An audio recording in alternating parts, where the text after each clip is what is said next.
Hey there, welcome to True Crime Records. Tonight, we enter a world where fear moves quietly through the streets, the world where alliances fracture, loyalties dissolve, and a single decision can turn an entire city into a battlefield of silence and shadows. This is the story of Culiacán, a city that once lived under a single, unified cartel, and then watched that unity crumble into one of the most tense internal conflicts Mexico had ever seen. The Sinaloa Cartel Civil War. It wasn't a war fought in open fields or announced on television. It unfolded in alleys, in whispers, and in sudden power shifts that left the public wondering who truly controlled their streets. As factions rose, the old guard, the new generation, the loyalists, the sons of imprisoned leaders, Culiacán felt the ground shift beneath it. Nights grew heavier, tension thickened, and warnings began appearing in the most visible places possible, reminding everyone that the rules had changed and that the city was now caught between forces competing for dominance.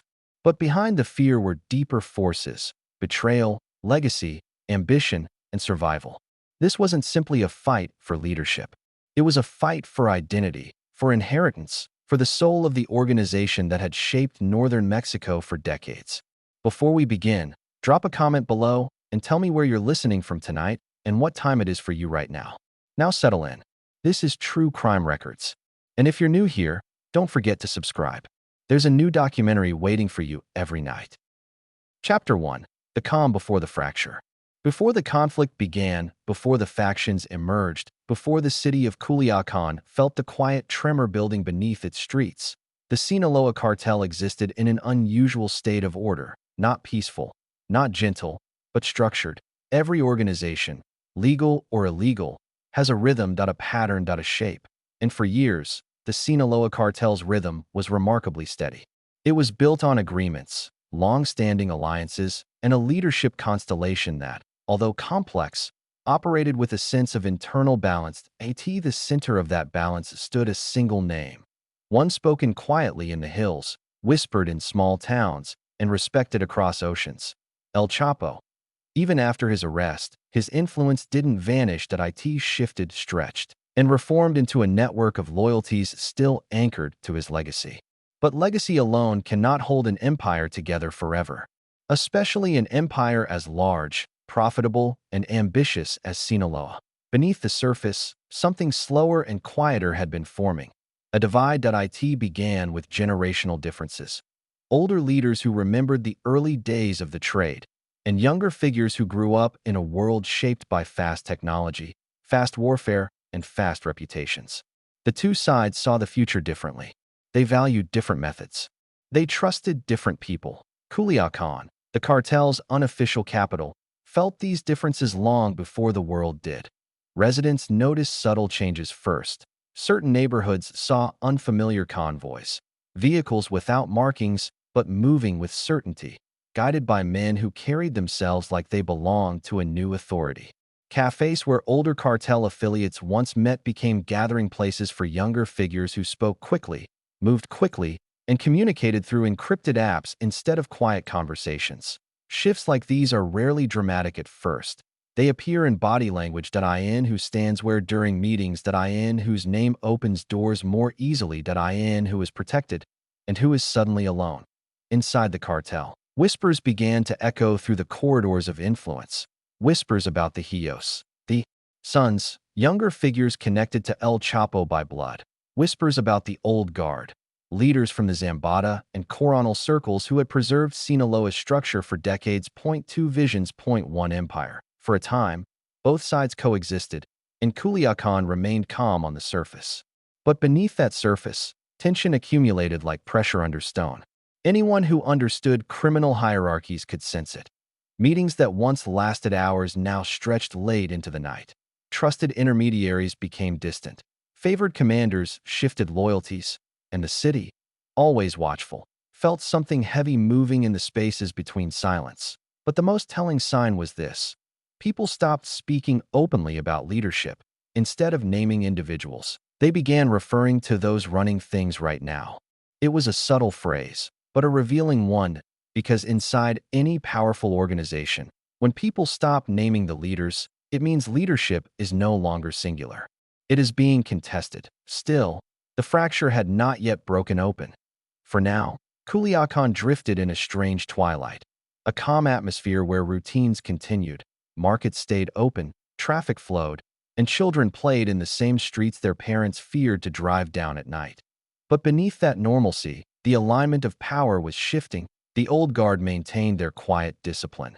Men who moved like shadows, who preferred negotiations over noise, who believed that invisibility was the greatest strength a criminal empire could possess. The younger faction carried the impatience of a new era. Men raised in a world where influence came from speed, boldness, and the ability to dominate the conversation online as well as on the street. Each group had resources, each had loyalty, each had ambition.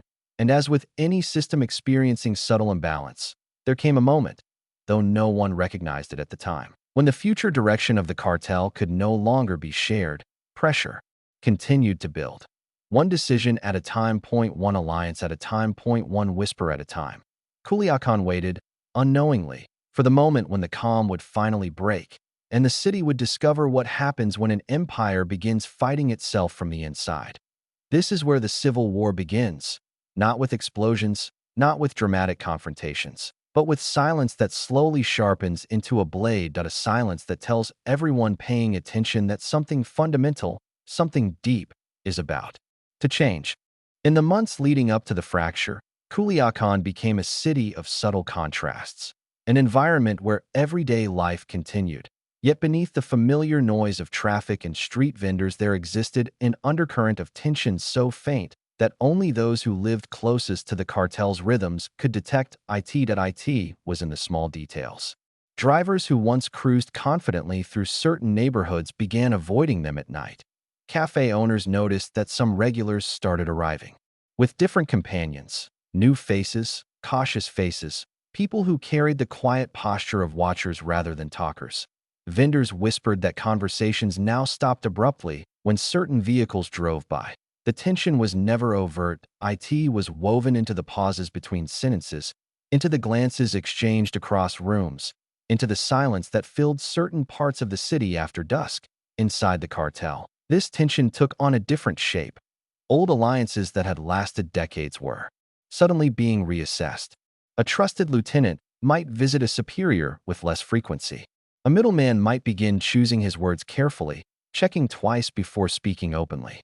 Even routine communications, simple updates, logistical reports, information sharing, became slower, more rigid, as if everyone sensed a shift they could not yet name. At first, these changes were interpreted as normal. Organizations evolve, people rotate into new roles, leadership dynamics shift, nothing unusual, at least not at the surface level. But beneath that normality was a deeper truth. The cartel's internal compass was starting to spin. Two visions for the future quietly collided. The old guard, shaped by years of discipline, believed in structure, secrecy, and stability. Their model relied on caution, community relationships, and avoiding unnecessary attention. To them, longevity was the ultimate measure of success. The younger faction, connected directly to the lineage of the imprisoned leader, believed in a modernized version of cartel power, faster, louder, more unpredictable, designed to adapt to an era where influence traveled as quickly online as it did across territory. One side valued tradition, the other valued momentum. Both sides believed they were preserving the future of the organization. People in Culiacán began noticing something else: an unusual number of quiet gatherings in private homes and ranches outside the city. These were not celebrations. There were no fireworks, no loud music, no crowds. These were planning meetings, arranged in near secrecy, where key figures from different sides assessed their positions and tested the loyalties of those around them. Information moved through the city like smoke, thin, drifting, and impossible to grasp fully. Some said the younger faction was recruiting heavily, expanding their network faster than anyone expected. Others insisted the old guard was preparing to reinforce their structure, leaning on decades of stability to counterbalance the sudden rise of these new personalities. Nobody knew which version was true. Perhaps both were. This uncertainty became its own kind of pressure, unspoken but constant, like a low vibration beneath the city's surface. Even those outside the cartel felt it. Families who worked in legitimate businesses noticed that certain customers, men who typically carried themselves with an air of calm confidence, now appeared distracted. One man, a regular at a mechanic shop, stopped showing up entirely. Another suddenly switched neighborhoods. A third began traveling frequently, never staying in one place too long. It was as if the people closest to the cartel sensed a storm forming, long before the first drop of rain ever touched the ground. Within leadership circles, private conversations took on a sharper tone.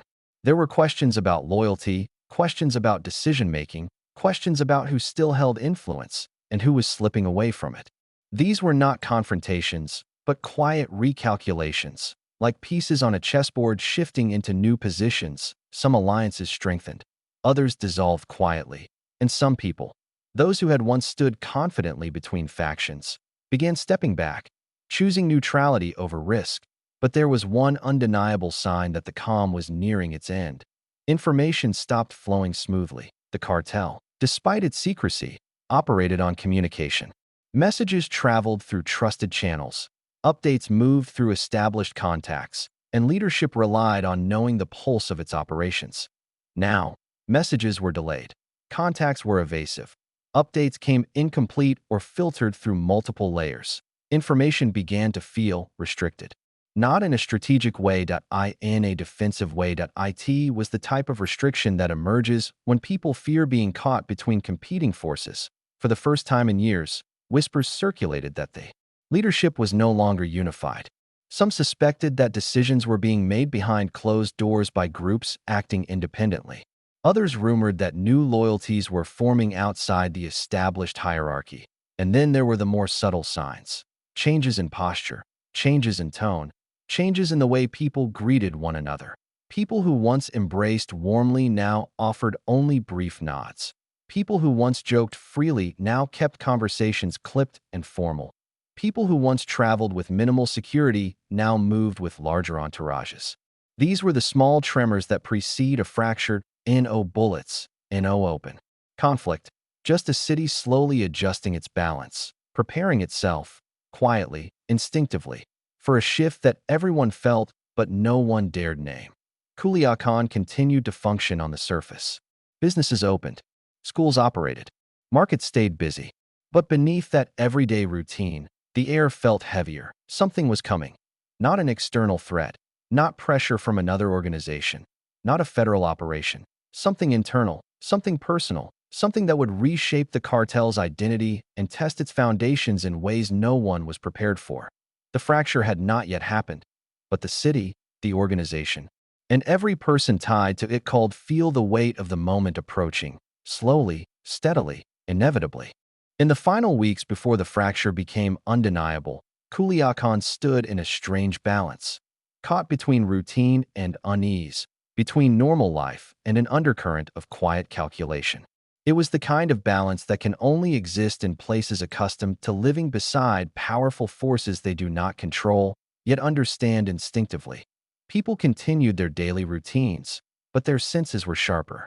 The hum of life in the city carried a slight hesitation, a subtle awareness that something was shifting in a way that no one could quite describe. It was in the way residents paused before turning on a certain streets. It was in the way shopkeepers glanced up twice when new groups entered their stores. It was in the way older men spoke in softened tones, avoiding certain topics, certain names. The cartel's presence had always been woven into the reality of the city, quiet, organized, and structured. But now, that structure felt less stable, less predictable, as if important conversations were happening in rooms no one could see, shaping the fate of everyone outside those walls. Inside the organization, the atmosphere grew colder. Meetings that once flowed with direct discussion now felt rehearsed. People waited longer before speaking. Even long-standing allies seemed to measure their words, as if every sentence could someday be interpreted as taking sides.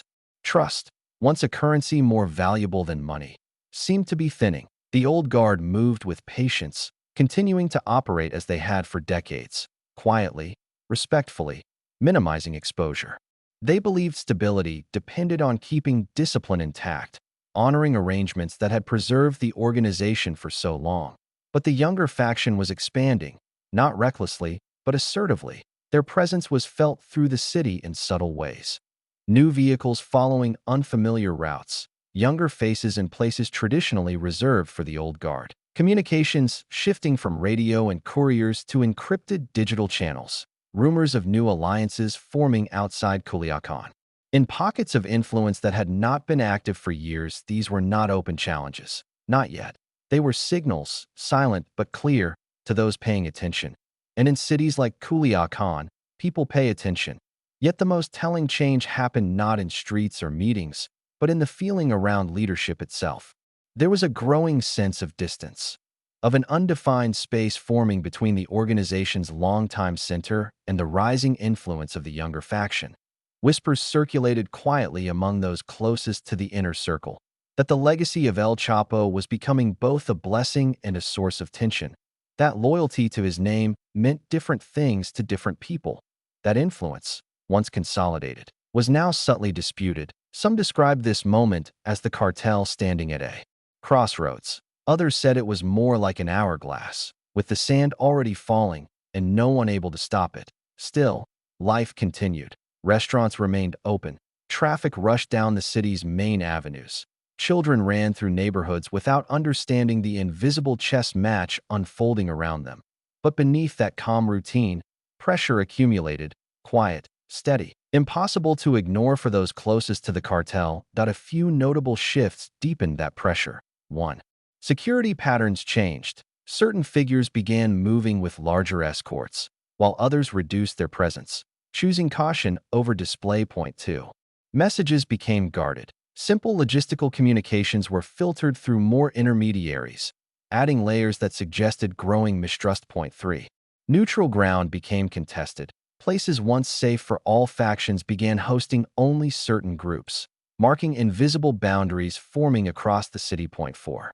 Old relationships felt strained. A look held too long. A handshake without warmth. A decision made without informing others. These small shifts were not dramatic to the outside world, but inside the cartel, they signaled a quiet unraveling of unity. Still, no confrontation came. No orders were defied openly. No sides declared themselves. Instead, the tension wrapped itself around the organization like a tightening band, constricting slowly, inevitably. Everyone felt it, but no one dared name it. Some in the city believed the cartel would stabilize again, that this was merely another period of adjustment. Sinaloa had survived crises before. It had endured leadership transitions, external threats, arrests, betrayals. Always, the organization found equilibrium. But this time, something was different. The conflict wasn't coming from outside. It wasn't pressure from rivals or government forces. This time, the threat lived within the organization itself, in its ambitions, its generational divide, its conflicting visions of the future. Civil wars do not begin with a battle. They begin with silence, with small breaks in trust, with changes that seem insignificant until they accumulate into something unmistakable. By the final days before the first open signs appeared, Culiacán felt suspended, as if the city were holding its breath, waiting for whatever came next. Some residents described these days as too quiet. Others said the nights felt heavier, and those closest to the cartel knew. The balance that had held the organization together for decades was reaching its limit. The fracture was no longer a possibility. It was a direction. All that remained was the moment when silence would finally give way to the first undeniable sign that Sinaloa was no longer one body, but two forces pulling it apart from the inside.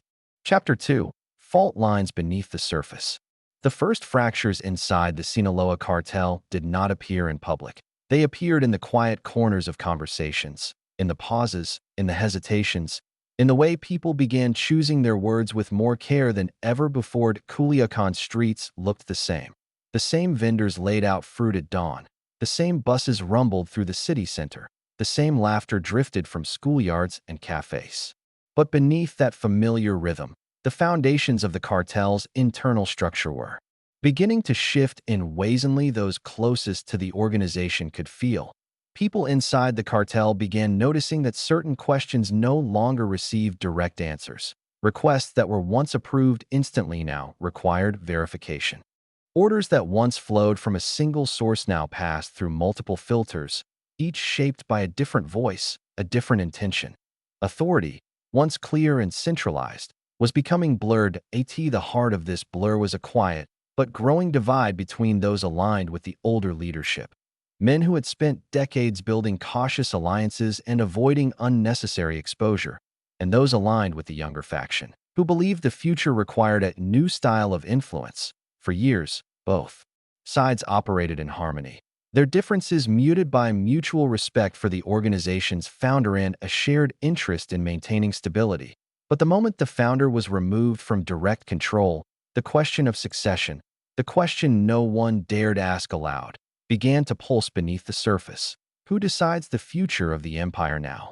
This question traveled quietly through whispered conversations in private homes, through coded messages, through careful inquiries disguised as routine updates, and, with every repetition, the ground beneath the organization shifted a little more. In leadership circles, the first clues appeared in the form of subtle disagreements, not open conflict, but two sides offering different solutions to the same problems. One side urged caution. The other urged expansion. One side advocated for maintaining existing alliances with older networks. The other pushed for forming newer, faster partnerships with outside groups that operated with modern tactics. These disagreements were manageable at first, minor differences, quiet tension, nothing overt. But disagreements inside powerful organizations rarely stay small for long, especially when the next generation begins asserting itself with confidence, shaped by lineage rather than experience. Stories circulated within the cartel about certain younger figures making decisions independently, not reckless decisions, but decisions that bypassed the traditional hierarchy. Some. This was evolution. Others. It was a warning. Still, the old guard maintained discipline. They did not confront the younger faction directly. They assumed the tension would settle once everyone adjusted to the new reality. But the younger faction moved with an energy that did not resemble patience. Their movements were faster, more public, more forceful in quiet ways. An increase in patrols, a shift in who negotiated deals, a visible presence in zones that traditionally belonged to older leaders. Outsiders. These movements meant nothing. Those inside the organization, they meant everything. This was the first sign of a coming imbalance. Culiacán itself absorbed these shifts with the sensitivity of a city deeply connected to the organization's internal rhythms. Neighborhoods began reorganizing silently. Certain areas saw more activity at night than during the day. Businesses that had operated for years under one network's protection now received visits from new faces offering new instructions to no threats, no violence, just new rules. Another sign that the ground was changing.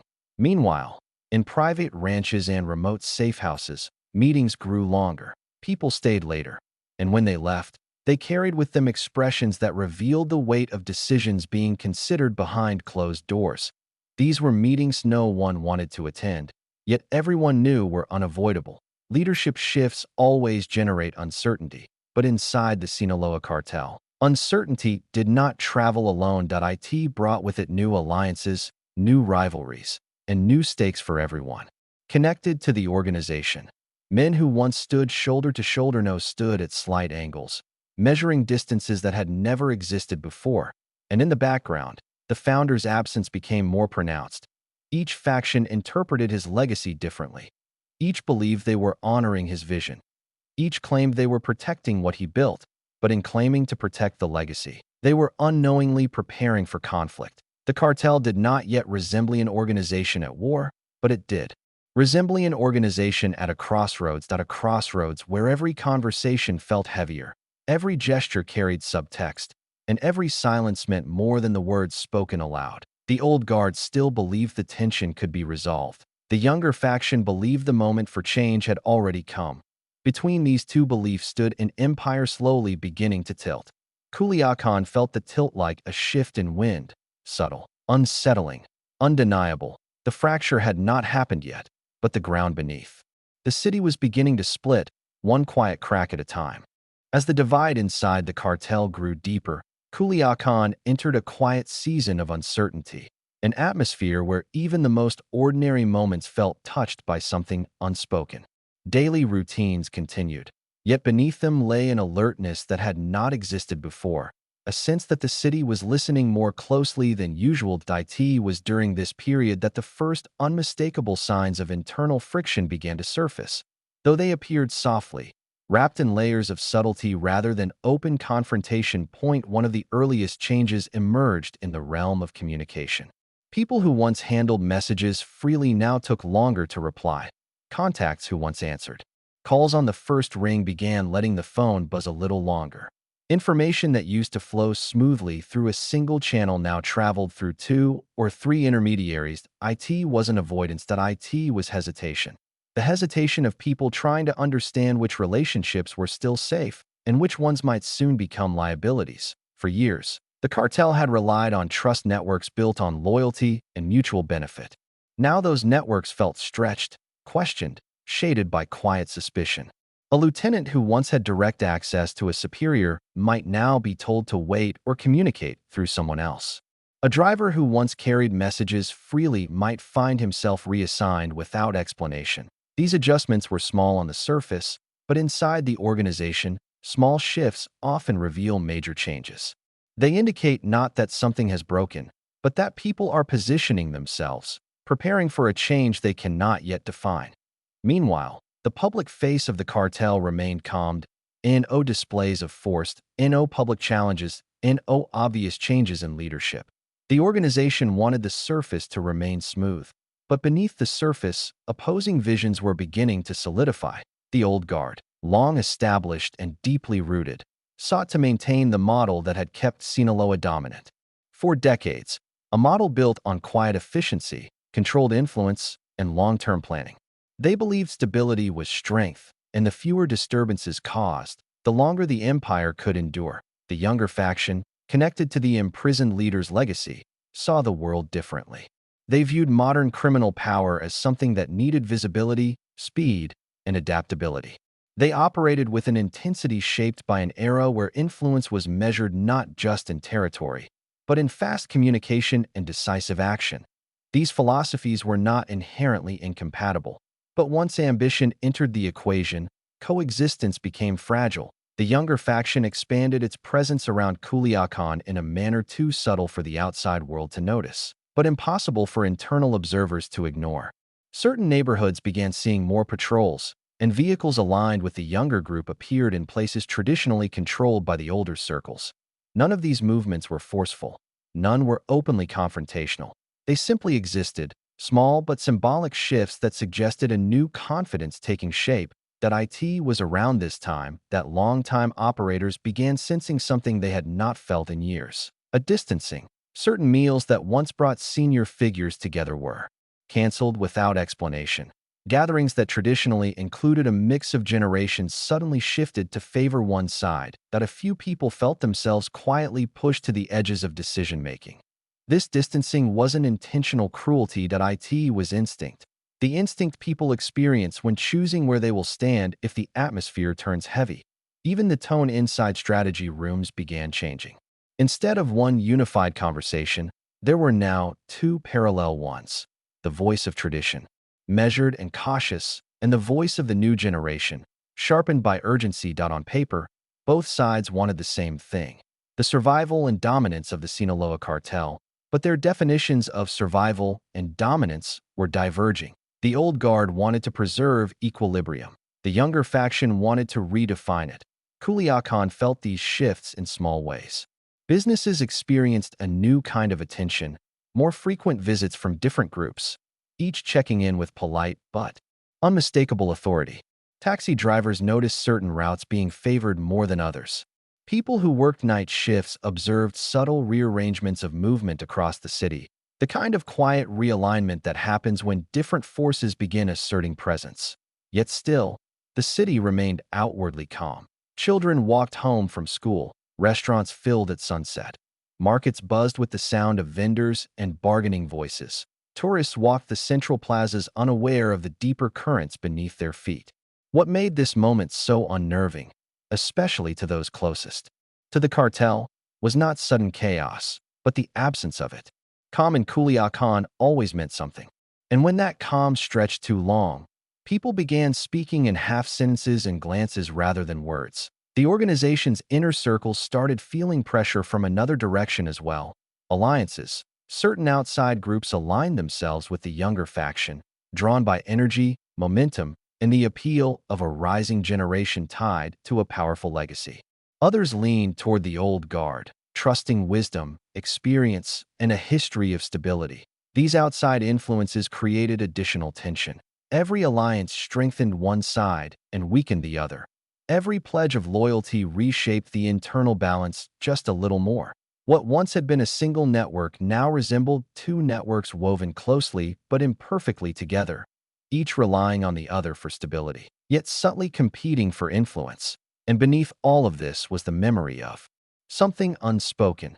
Sinaloa had never truly experienced a civil war. The cartel had endured external wars, government pressure, betrayals, arrests, territorial disputes, but never a direct fracture within its own core. Civil conflict was the one threat the organization had always avoided because it destabilized everything: routes, alliances, finances, communication, and reputation.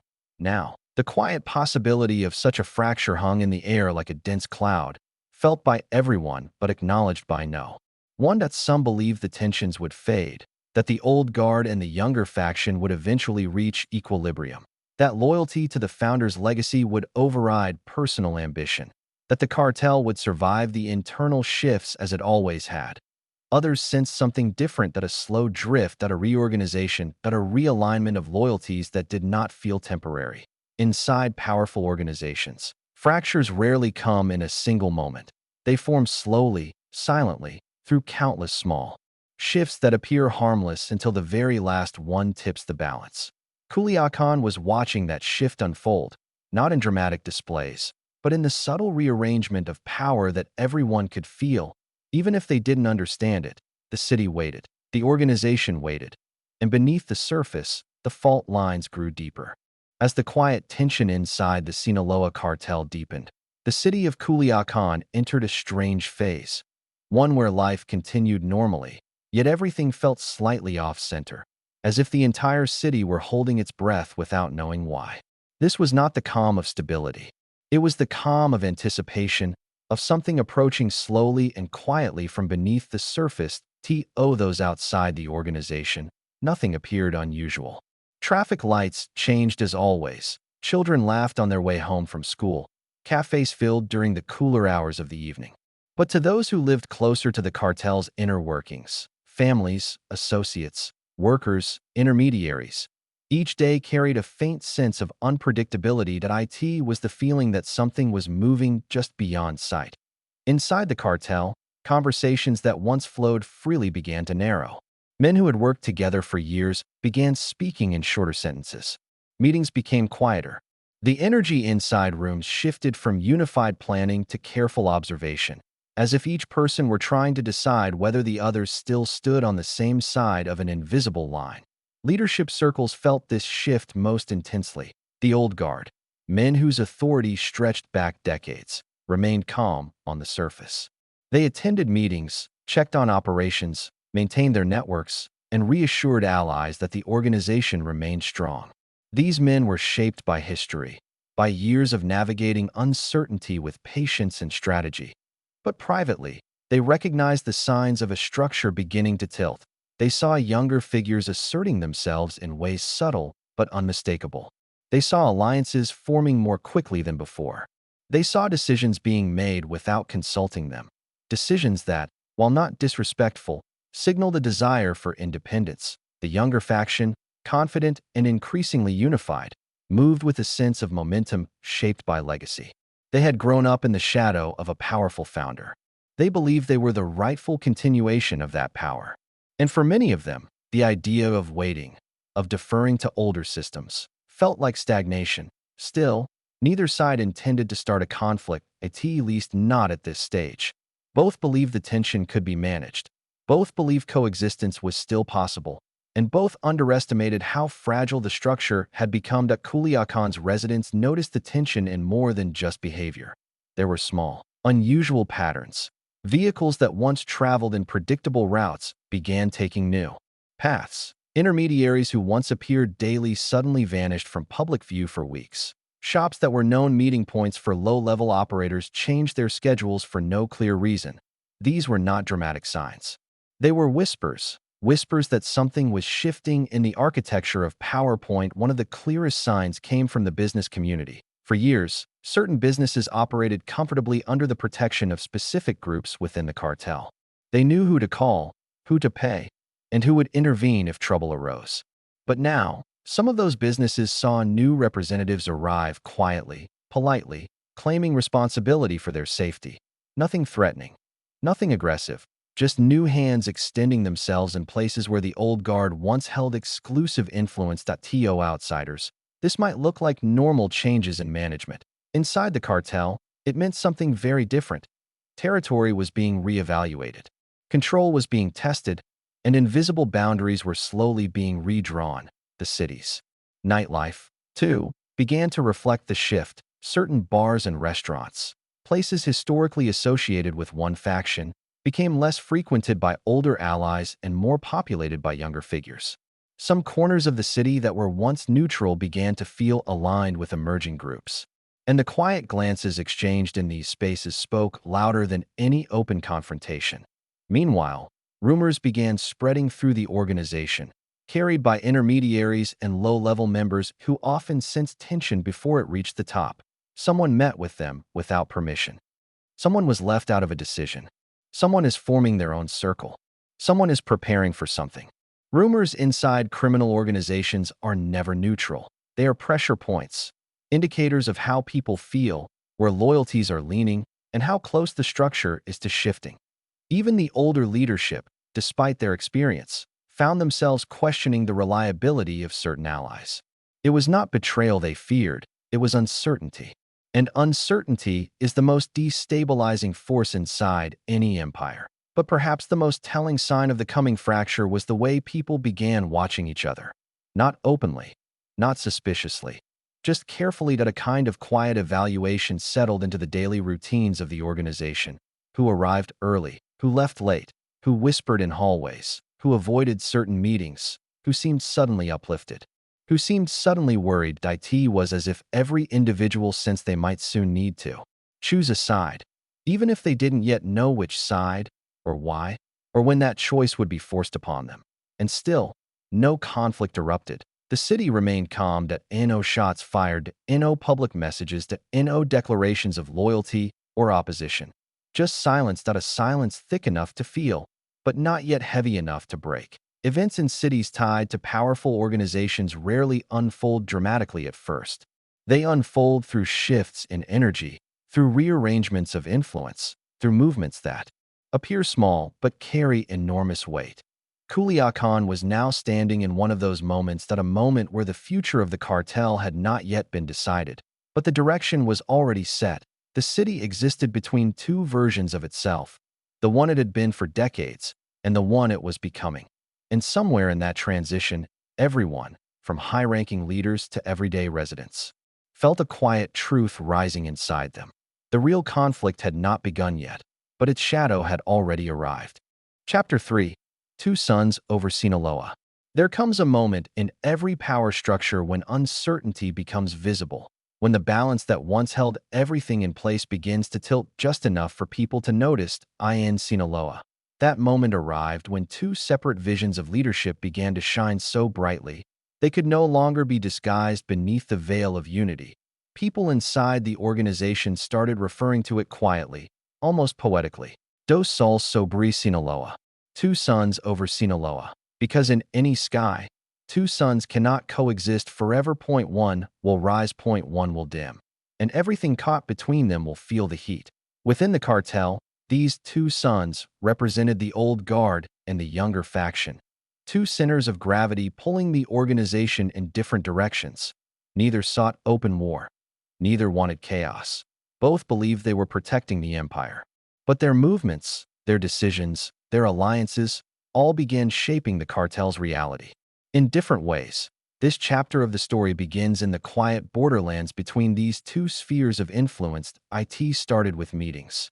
Not the large, organized gatherings of past years, but smaller, more controlled encounters. closed-door conversations in ranches outside the city, private meals in gated homes, discreet talks held inside soundproof rooms in the hills.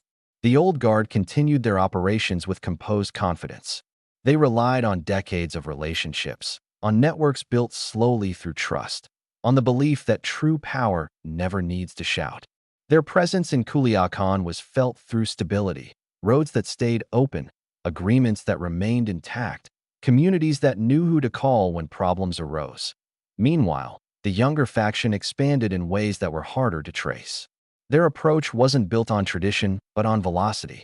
They recruited quickly, mobilized quickly, and communicated with the efficiency of a generation raised in the age of encrypted apps and instant connectivity. Their confidence came from lineage. Their legitimacy came from fearlessness. Their influence came from momentum, and momentum, even in silence, makes noise. People around Culiacán began to notice that certain faces, often young, sharp-eyed, and unmistakably connected to the new wave, were appearing more frequently in places once dominated by the older networks. They weren't aggressive. They weren't confrontational. They simply existed, with a confidence that suggested they were not asking for permission to be there. The effect was subtle, but unmistakable to longtime associates of the cartel. These sightings meant something profound. Authority was being tested on the surface.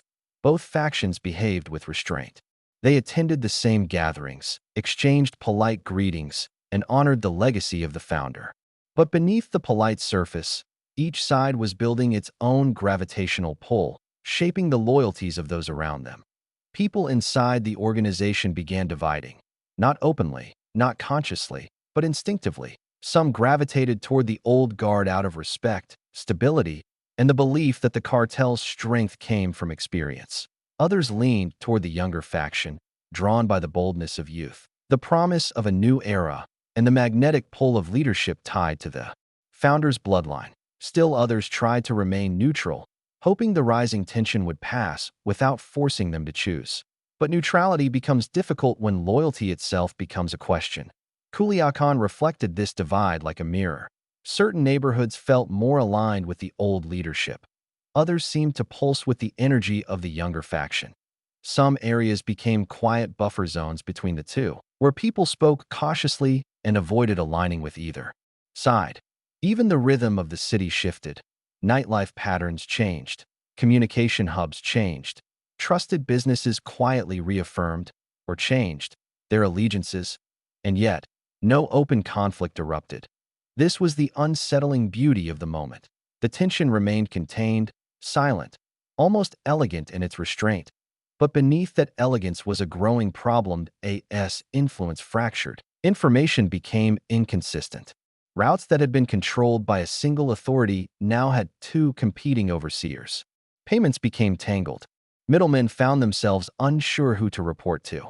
Small logistical errors, things that had once been corrected quickly, now required navigating two separate chains of command. Errors in logistics may seem trivial, but in an organization built on precision, they are signs of something larger. A system beginning to split point. One of the clearest warnings came when two separate groups arrived, unknowingly, at the same warehouse on the same night. These were not hostile encounters, only confused ones. Each group believed it had been instructed to supervise the same operation. The men exchanged polite glances, unsure of how to proceed. It was a small moment, but it carried the weight of inevitability, because when two suns rise in the same sky, shadows overlap, and when shadows overlap, the world beneath them cannot remain unchanged. By this point, even those trying to avoid involvement felt the divide pressing in on them. People spoke carefully in public, avoided naming individuals, avoided discussing operations outside trusted circles.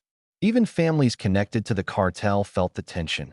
Children overheard whispers between adults. Neighbors exchanged cautious greetings, and a sense of waiting settled quietly across communities. Inside the cartel, leaders recognized the growing instability, even if they did not acknowledge it outwardly. Some attempted to mediate, to bridge the gap between generations, to soothe the tension before it hardened into something irreversible.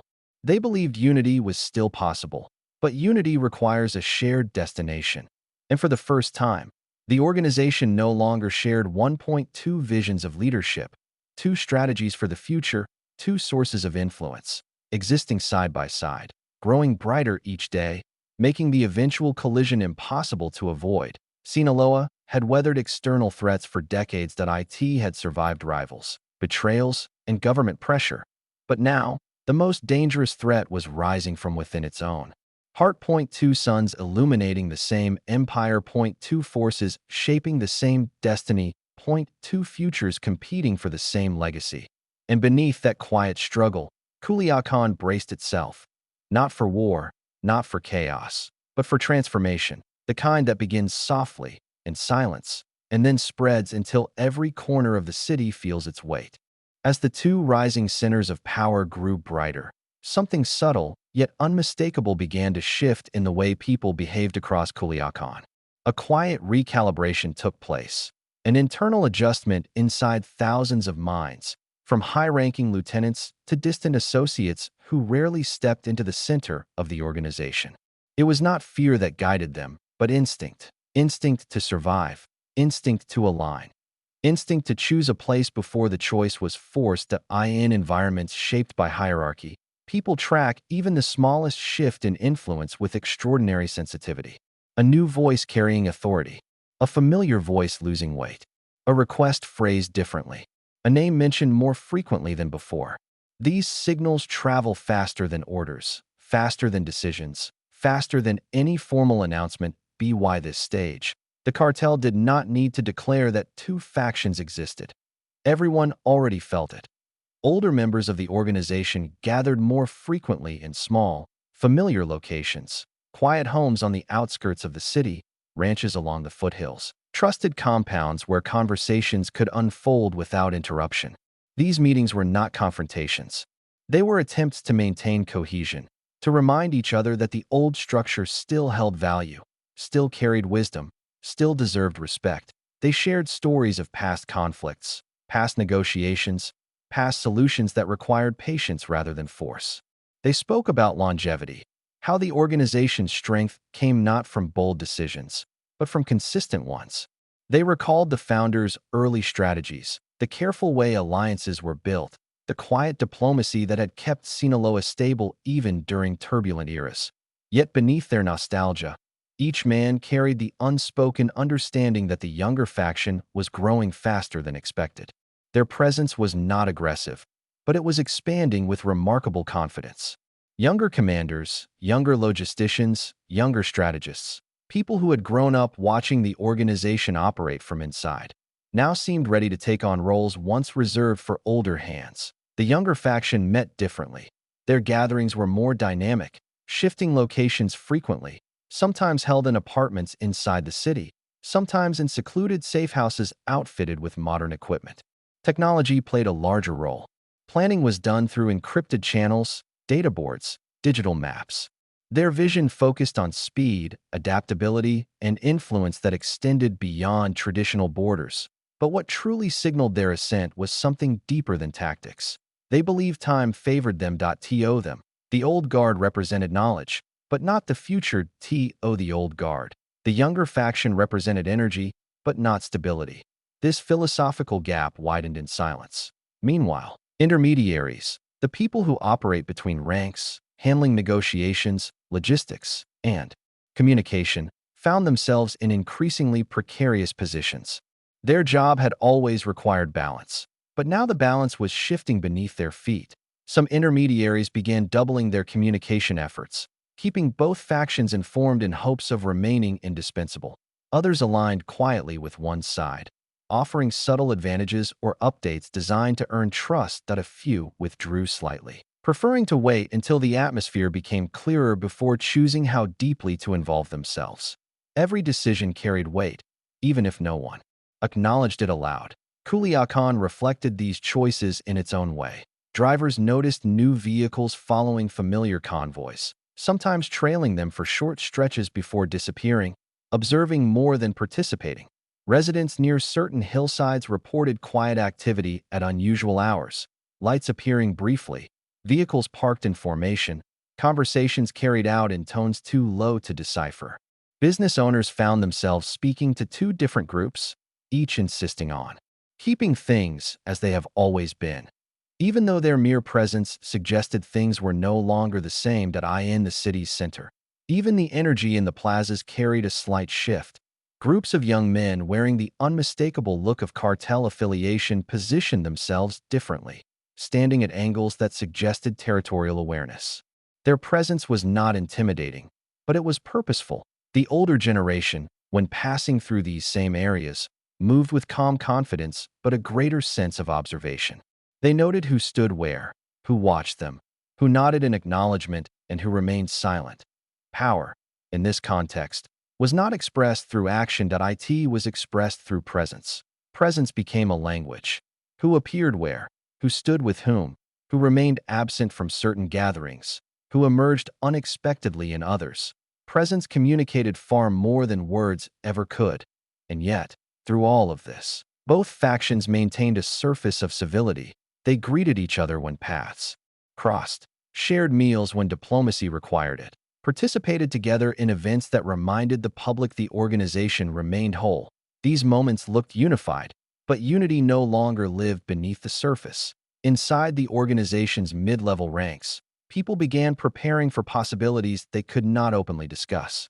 They checked their phones more frequently. They evaluated their contacts.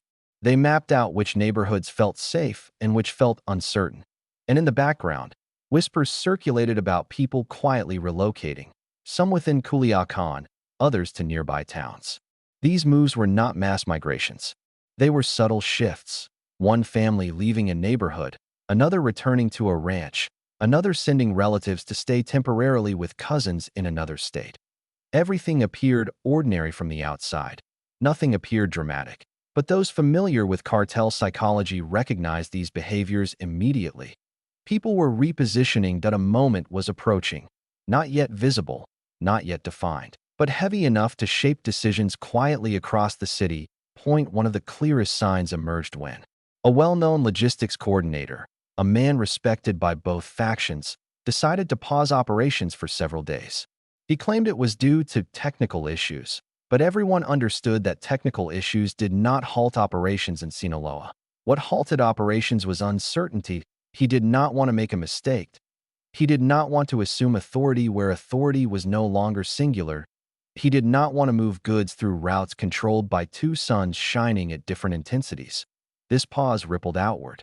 Other coordinators slowed their pace. Certain shipments were delayed. Conversations about upcoming arrangements became vague. And in criminal networks, vagueness is always a warning sign. Yet even now, there was no conflict, no declaration, no confrontation. Just shifting ground, shifting loyalties, shifting expectations. Culiacán existed in the uneasy space between stability and fracture, an in-between world where everything looked normal, but nothing felt normal anymore. The old guard still believed they could heal the divide. The younger faction believed they were simply fulfilling destiny. And everyone else, drivers, intermediaries, families, neighborhood residents, found themselves living in a city where two suns rose in the same sky, each claiming to illuminate the same empire. The fracture had not yet surfaced, but the shape of it was becoming clearer. By the time the two emerging factions had fully taken shape, Culiacán existed in a delicate twilight, a moment where nothing had broken, nothing had erupted, yet everything felt poised on the edge of a quiet and inevitable shift. It was the kind of moment that people living close to power learn to recognize instinctively, long before anything becomes visible to the outside world. In this twilight, every movement carried meaning. Not a loud meaning, not a violent meaning, but a symbolic one, the quiet signals that emerge when rival visions begin occupying the same space, pulling influence in different directions without ever acknowledging the pull point. One of the most revealing reflections of this shift came from the mid-level circles, the coordinators, operators, and strategists whose roles placed them directly between the two suns rising over the organization. These were the people responsible for keeping the machine running smoothly, the ones who scheduled meetings, moved resources, maintained contacts, and arranged transportation. They were the lifeblood of the organization's day-to-day functions. And when they hesitated, the entire structure felt the hesitation. For years, these men operated with clear lines of authority. Now, Those lines blurred that a coordinator might receive two calls in the same day, one from a member of the old guard and another from a rising commander aligned with the younger faction, each offering different instructions. Neither call contradicted the other openly, but the duplication itself signaled that the hierarchy was no longer unified. In the world of criminal logistics, clarity is stability. Ambiguity is danger. For the first time in decades, ambiguity spread. When asked who approved a decision, people began responding with phrases that avoided specifics. They know about it. It was handled by the right people. We're waiting for a confirmation. These phrases hid the truth. There were now two sources of leadership, and people did not know which one would ultimately hold power. This uncertainty influenced behavior in subtle but telling ways. Operators became more selective about where they traveled. Drivers checked their routes twice. Associates avoided areas dominated by the opposite faction, and safe houses, once bustling centers of communication, grew quieter, hosting only those who trusted one another completely. The city's rhythm reflected this caution. Certain restaurants, once loud gathering places for cartel affiliates, now saw quieter evenings. Patrons who once stayed for hours finished their meals quickly. Groups that once mingled freely now sat apart, their voices lower, their eyes sharper. Even the celebratory atmosphere of Culiacán's nightlife, usually a blend of music, confidence, and movement, dimmed slightly. Not because people feared immediate danger, but because they sensed the air thickening with meaning.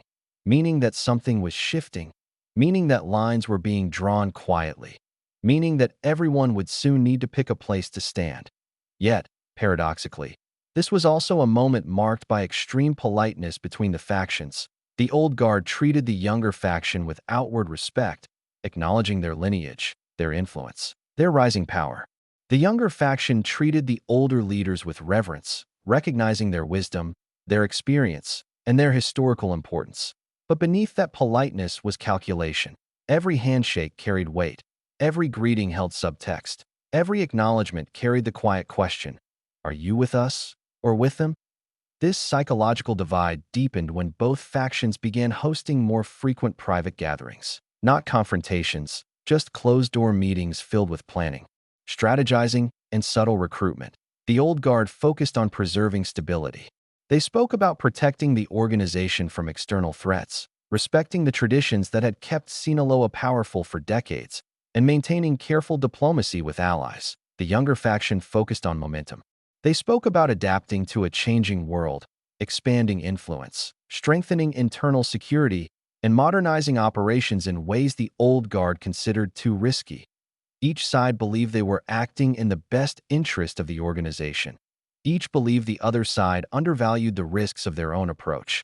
Each saw themselves as the rightful torchbearers of Sinaloa's future. As the weeks passed, small events highlighted how divided the internal reality had become. One evening, a group aligned with the younger faction arrived at a warehouse to pick up shipments that had always been handled by the old guard. The old guard's men remained silent, watching from a distance. There were no words exchanged, no accusations, no confrontation. Just silence. The kind of silence that carries its own message. "We see what you're doing. We're taking note. The balance is shifting." On another night, a convoy tied to the old guard passed through a stretch of road typically monitored by the younger faction. Instead of being waved through as usual, they were watched carefully from the sidelines. No one stopped them. No one interfered. But the observation itself was enough to signal how sensitive the environment had become. These moments might seem small individually, but together, they created a mosaic of quiet tension that grew heavier each day. Even the city's rumor networks, always active, always buzzing with speculation, carried a different tone now. People whispered that the two suns were growing brighter, pulling more followers into their orbit, that some older commanders were losing influence, that some younger figures were gaining it faster than expected, that alliances once considered unshakable now seemed fragile. The whispers did not say war was coming. They said something quieter, that unity was fading. And in Culiacán, unity had always been the shield that protected the city from the worst outcomes of cartel operations. Without unity, the shield began to crack. Still, no lines had been crossed, and no direct aggression had taken place. Both sides maintained outward calm, knowing that open conflict would damage everything they were trying to protect. But beneath the surface, a simple truth had settled into the minds of everyone paying attention. Two suns cannot shine forever over the same empire. The question was no longer whether the fracture would occur. The question was when, and how quietly or loudly it would first reveal itself. Culiacán sensed that moment approaching, not in explosions or warnings, but in silence growing thicker with every passing night, like air before a storm that has not yet arrived, but whose presence can already be felt. Chapter 4. The First Quiet Warnings. Before any conflict becomes visible, it whispers. It whispers in patterns, in deviations, in moments so small that only those living closest to the source recognize them. And in Culiacán, the first warnings of the coming fracture arrived not with noise, but with subtle changes that drifted through the city like faint signals carried on the wind. These warnings did not come from dramatic events. They came from absences, from things that didn't happen, that should have happened, that no one spoke of directly. The first sign was a meeting that never occurred. For years, senior figures from both generations met monthly at a ranch outside the city, a neutral space where decisions were reviewed, updates shared, and alliances reinforced. These meetings were predictable. Even during turbulent times, they happened without interruption. Their consistency was a symbol of unity, a reminder that despite internal differences, leadership remained aligned. But then, without any explanation, one meeting was quietly postponed. No public reason. No disagreement. Just a gentle acknowledgement through intermediaries that the timing wasn't good. Most people didn't think much of it, but those who understood the organization's internal rhythm felt the change immediately. Meetings inside the cartel do not cancel themselves, not unless someone, somewhere, is trying to avoid a conversation they aren't ready to have, or avoid standing in the same room as someone whose presence now carries weight. Still, the cancellation alone didn't mean conflict. Tensions rise and fall. Delays happen. People travel. But soon after, a second warning appeared, and this one was harder to ignore. At a routine convoy carrying supplies through the outskirts of the city, a route normally overseen by the older faction, noticed unfamiliar vehicles following at a distance. The vehicles kept space, never approaching aggressively, never signaling hostility. But they followed long enough to make their presence unmistakable. The drivers inside the convoy exchanged glances but said nothing. They completed their route, returned home, and reported the observation quietly. When asked who the vehicles belonged to, the answer was soft but certain: the younger faction. This was not an encroachment. Not YET. Was an observation. One faction watching another, measuring movement, mapping influence. Within days, a similar report emerged in reverse. A young commander's group, moving through an area aligned with the older guard, noticed older affiliates lingering at intersections, watching their path. Again, no confrontation, just presence.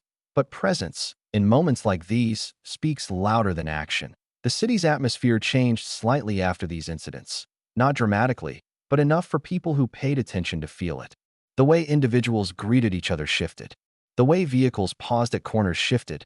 The way conversations slowed when certain names were mentioned shifted. It was not mistrust, not hostility, just the quiet adjustment of people preparing for a future that no longer seemed predictable. In the weeks that followed, a pattern emerged in communication channels. Messages between factions grew shorter and more formal. Requests that once required simple verification now required double confirmation. Intermediaries were instructed to recheck information that previously moved freely. These were not orders meant to restrict. They were orders meant to protect. Protections that only exist when uncertainty has begun to take root. Around this same time, something else shifted, something residents of Culiacán recognized instantly. Nighttime energy began to thin. Certain streets, once lively with late-night gatherings, grew quieter. Restaurants that served as informal meeting points closed slightly earlier. Bars lost some of their usual crowd. Even music drifting from street corners felt subdued, as if people sensed an invisible weight settling over the city. No one spoke of danger, but everyone felt caution. Culiacán has always been sensitive to changes in power. The people who live there understand the rhythms of the organization in ways outsiders never could. When leaders shift, the city shifts. When alliances strain, The wind seems different. Now, people noticed. A familiar group no longer sat outside a particular store, that a certain truck didn't appear in its usual spot, that a well-known figure stopped visiting his favorite cafe, that a man who normally traveled with one companion now traveled with three. Small details. But in Culiacán, small details are often the first ripples of something larger.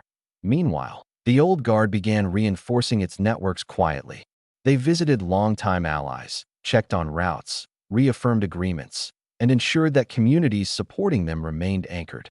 Their movements remained steady, deliberate, familiar. The younger faction moved differently. Faster, sharper, extending influence into new regions, meeting with rising figures, building momentum through personal loyalty rather than institutional tradition. Their energy wasn't reckless. It was assertive. These two movements, one steady, one accelerating, began shaping the internal landscape in opposing arcs. And the final early warning came from a moment that, on the surface, looked entirely ordinary.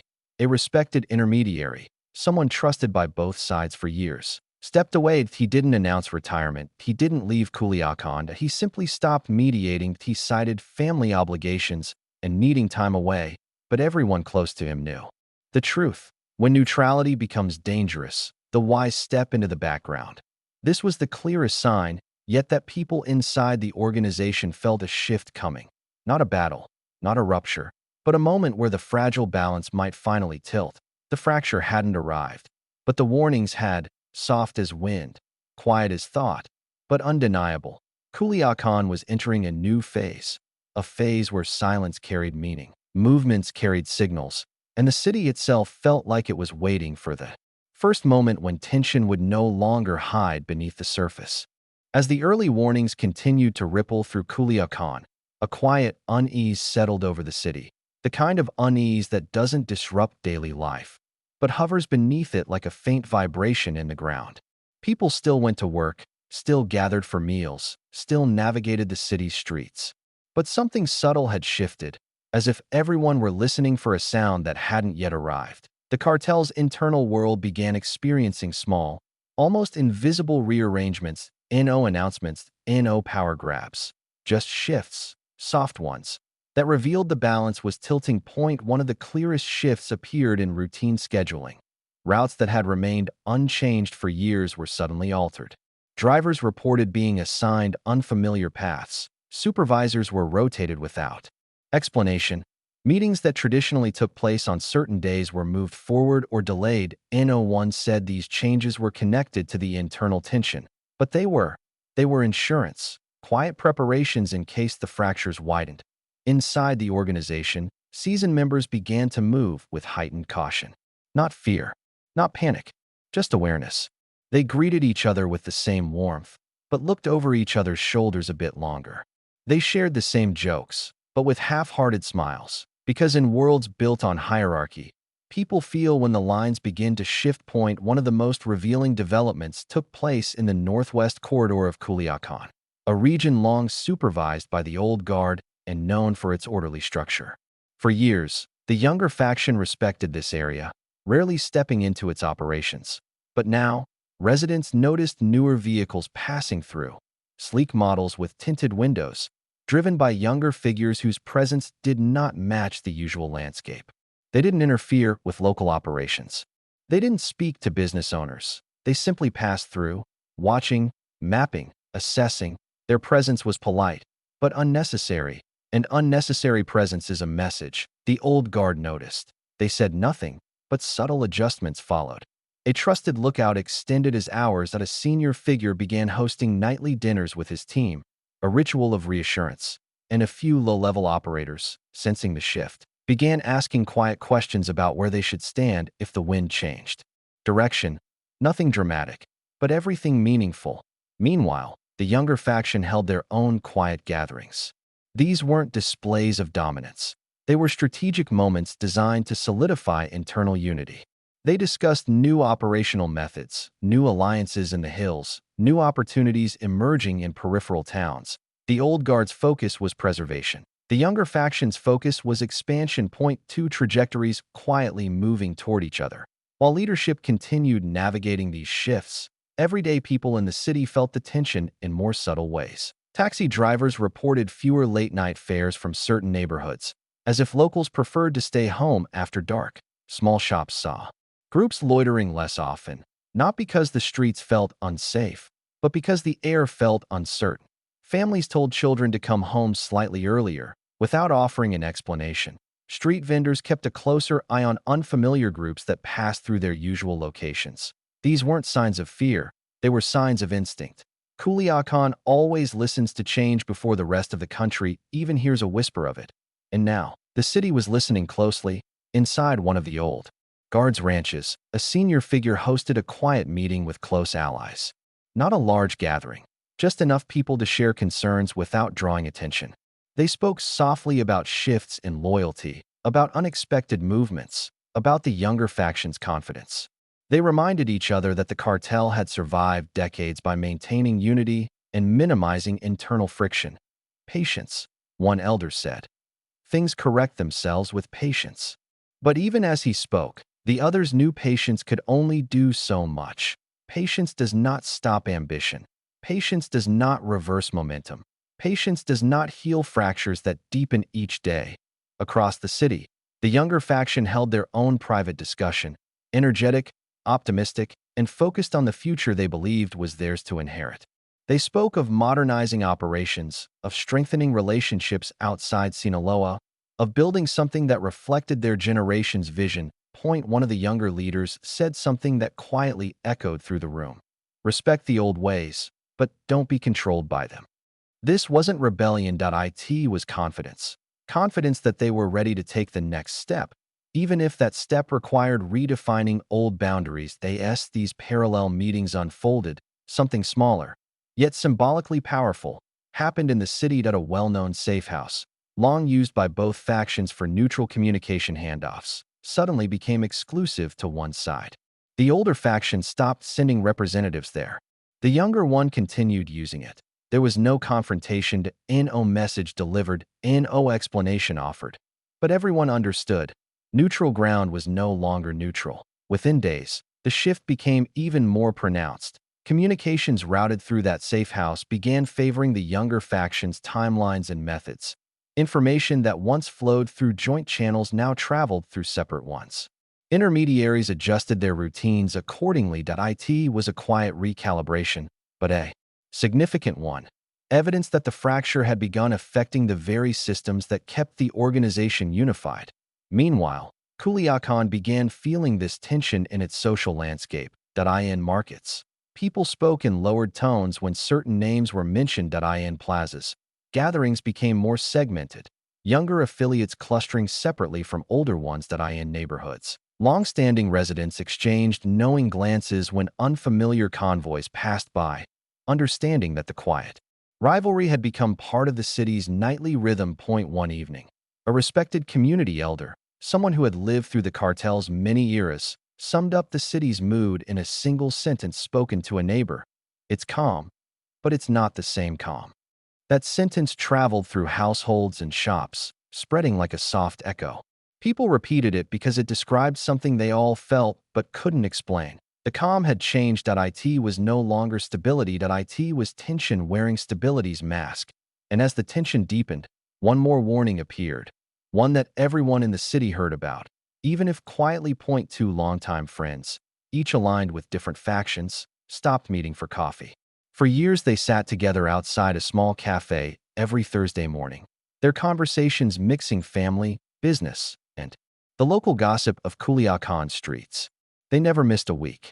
Their friendship was considered unshakable, a reminder that personal bonds could survive the cartel's harsher realities. Then suddenly, the meeting stopped. No argument, no incident, just absence. People noticed, and when people notice, it means the shift has reached the human level, the level where alliances become personal choices and silence becomes self-protection.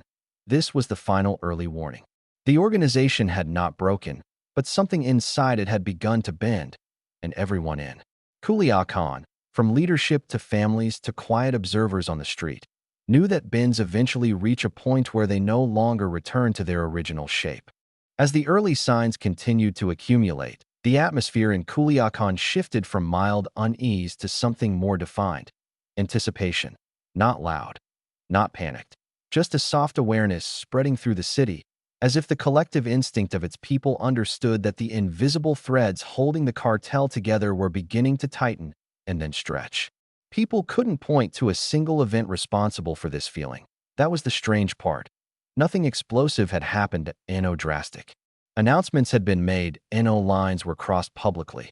And yet, everyone who watched the city closely, merchants, taxi drivers, families who'd lived there for decades, could feel the temperature rising, not in heat, but in tension. It showed in the everyday silences that a shopkeeper who once greeted everyone cheerfully now paused before speaking, that a driver who normally joked with customers kept his gaze on the road longer than usual, that a group of teenagers who frequently gathered outside a particular building stopped meeting there, choosing a different corner without offering a reason. People were adjusting, not because something had happened, but because something was coming. Inside the cartel, this internal shift became even more pronounced. The old guard continued to anchor their operations through routine. They ensured payments were delivered on time, contacts were maintained, and agreements honored. They wanted the organization to appear as steady as ever, to remind their people and themselves that they still held the foundation of Sinaloa's structure. But beneath this committed consistency was a growing fear that they rarely expressed aloud. What if the younger faction's rise created a momentum that could no longer be slowed? Meanwhile, the younger faction moved with heightened confidence. Their intelligence networks grew sharper. Their communication teams became faster. Their alliances expanded, especially among mid-level operators who admired their energy and believed their era was beginning. These younger figures, the old guard, felt like a shadow of a previous time, respected, but no longer adequate for the future they envisioned. Behind all of this, a pattern emerged. Each faction began preparing for a version of tomorrow that did not include the other. The old guard prepared by tightening their existing circles. The younger faction prepared by widening theirs. These preparations were not declarations of conflict, only the kind of adjustments made when people sense that history is shifting around them. And then came the incident that quietly confirmed what many had suspected. Neutral spaces were no longer neutral. For years, Culiacán had certain places where all internal tensions were expected to pause. A specific mechanic's shop, a well-known restaurant, a plaza near the river. These locations had been treated as informal sanctuaries, places where business, personal or professional, could unfold without the weight of cartel politics. But one morning, at one of these neutral locations, a small but symbolic event occurred. Two groups, one aligned with the older generation, the other with the younger, arrived at the same time. Traditionally, both groups would acknowledge each other, exchange brief greetings, and carry on with their routines. This time, neither group greeted the other. There was no confrontation, no tension in posture, no exchange of displeasure, just a mutual, silent acknowledgement, and then separation. The old guard stepped into the building. The younger faction waited outside. Neither wanted to share the same space anymore. People watching noticed. Taxi drivers parked nearby noticed. Even the cafe owner across the street noticed. Soon, the city repeated the observation. They didn't go in together for words, but in Culiacán, for words like these meant the internal divide had moved from rumor to visible reality. As news of this subtle moment spread, small behavioral changes began to appear across the city. Communities aligned with one faction stopped frequenting areas aligned with the other. Not hostility, avoidance. Certain convoys changed their routes to avoid unspoken territories. Not fear, caution. People started checking who was in a restaurant before entering. Not paranoia, awareness. Even laughter, once loud and free-flowing, softened. Not sadness, focus. When people begin adjusting their lives around silence, the silence itself becomes evidence. Inside the organization, informal strategies formed without formal discussion. Old guard commanders began advising their people to keep distance, stay focused, and avoid unnecessary interaction. Younger commanders, meanwhile, encouraged their supporters to move smart, stay disciplined, and avoid confrontation unless it becomes unavoidable. Neither side wanted conflict, but both sides were preparing for the moment when avoiding it would no longer be possible. Around this time, A major logistical coordinator quietly moved his operations to a different safe house, one associated with the younger faction. He didn't announce his shift. He simply changed addresses. His previous loyalty had been ambiguous, but the move spoke clearly. People noticed, and when people notice a shift in allegiance, they begin reassessing their own positions. This coordinator wasn't the only one. A few drivers realigned themselves. A few small-town distributors moved their communication channels. A few informants went quiet, usually a sign they were deciding whom to support. Still, everything remained calm on the surface. Culiacán continued its daily rhythm, masking the growing pressure that pulsed beneath its streets. But beneath that calm was a reality no one could ignore anymore. The organization was no longer one entity. It was two entities sharing one space. Two families living inside one house. Two futures competing silently for the present. And as more people gravitated quietly toward the side they believed would hold power in the next chapter, the early warnings had transformed into something heavier. Expectation that something, a moment, a spark, a misstep, would eventually break the silence. Culiacán didn't know when, Culiacán didn't know how. But Culiacán knew it was coming. A turning point, a choice, a fracture that would no longer hide beneath the surface. And the city, suspended between calm and inevitability, felt itself tightening, as if bracing for the moment when the quiet warnings would evolve into something the whole world could finally see. Chapter 5. The night the balance shifted. Every city has a night people remember, not because of what was seen, but because of what was felt. A night when the air changes. A night when streets feel unfamiliar. A night when something quiet, almost invisible, slips out of alignment. Culiacán had one of those nights. It wasn't loud. It wasn't violent. It wasn't public. But afterward, everyone who lived through it agreed that things did not feel the same. It began with absence. On a warm evening, around the time when the city normally settled into its late-night rhythm, certain vehicles that usually patrolled specific districts simply didn't appear. No one announced their absence. They were just missing. For years, these vehicles had symbolized order, unofficial guardians of controlled zones, quiet reminders that the city was under a single, unified authority. Their presence brought predictability, even comfort, to those who understood the city's unspoken rules. But on this night, they were gone. At first, no one questioned it. Drivers assumed schedules had shifted. Residents assumed patrols were rerouted. Operators assumed the vehicles were reassigned. But as the night progressed, more absences appeared. A well-known checkpoint near the river sat empty. A lookout point in the hills, usually manned until dawn, remained dark. A pair of motorcyclists who usually monitored one of the central avenues never passed through. Individually, these absences meant nothing. Together, they created a hollow space in the city's atmosphere, a space people could feel but not define. Inside the cartel, this hollow space carried meaning. Someone was testing boundaries, and not just any one. One of the factions that those who understood Sinaloa's internal dynamics. This was the first visible sign that the quiet tension had begun to shift from observation to movement. But the most telling signal came in the form of a conversation that never happened. Around midnight, a mid-level logistics coordinator attempted to contact his counterpart, someone aligned with the opposite faction, to confirm details about a shared operation scheduled for the next morning. The call rang once, twice. Three times. No answered. He tried again. No answered. He checked with a mutual intermediary. No update. Most people. Two unanswered calls mean nothing. In Culiacán, for someone in his position, it meant everything. It meant the operation had been paused without informing him. It meant communication channels were shifting. It meant one side now controlled the timing of decisions once made jointly. His silence after hanging up the phone said more than any message could. This was the first night he felt unsure of his role. The first night he wasn't certain who truly held authority. The first night he sensed something moving behind the curtain. Meanwhile, across the city, a younger faction commander hosted a private meeting at a secure location. The gathering was small, no more than a dozen people, but significant.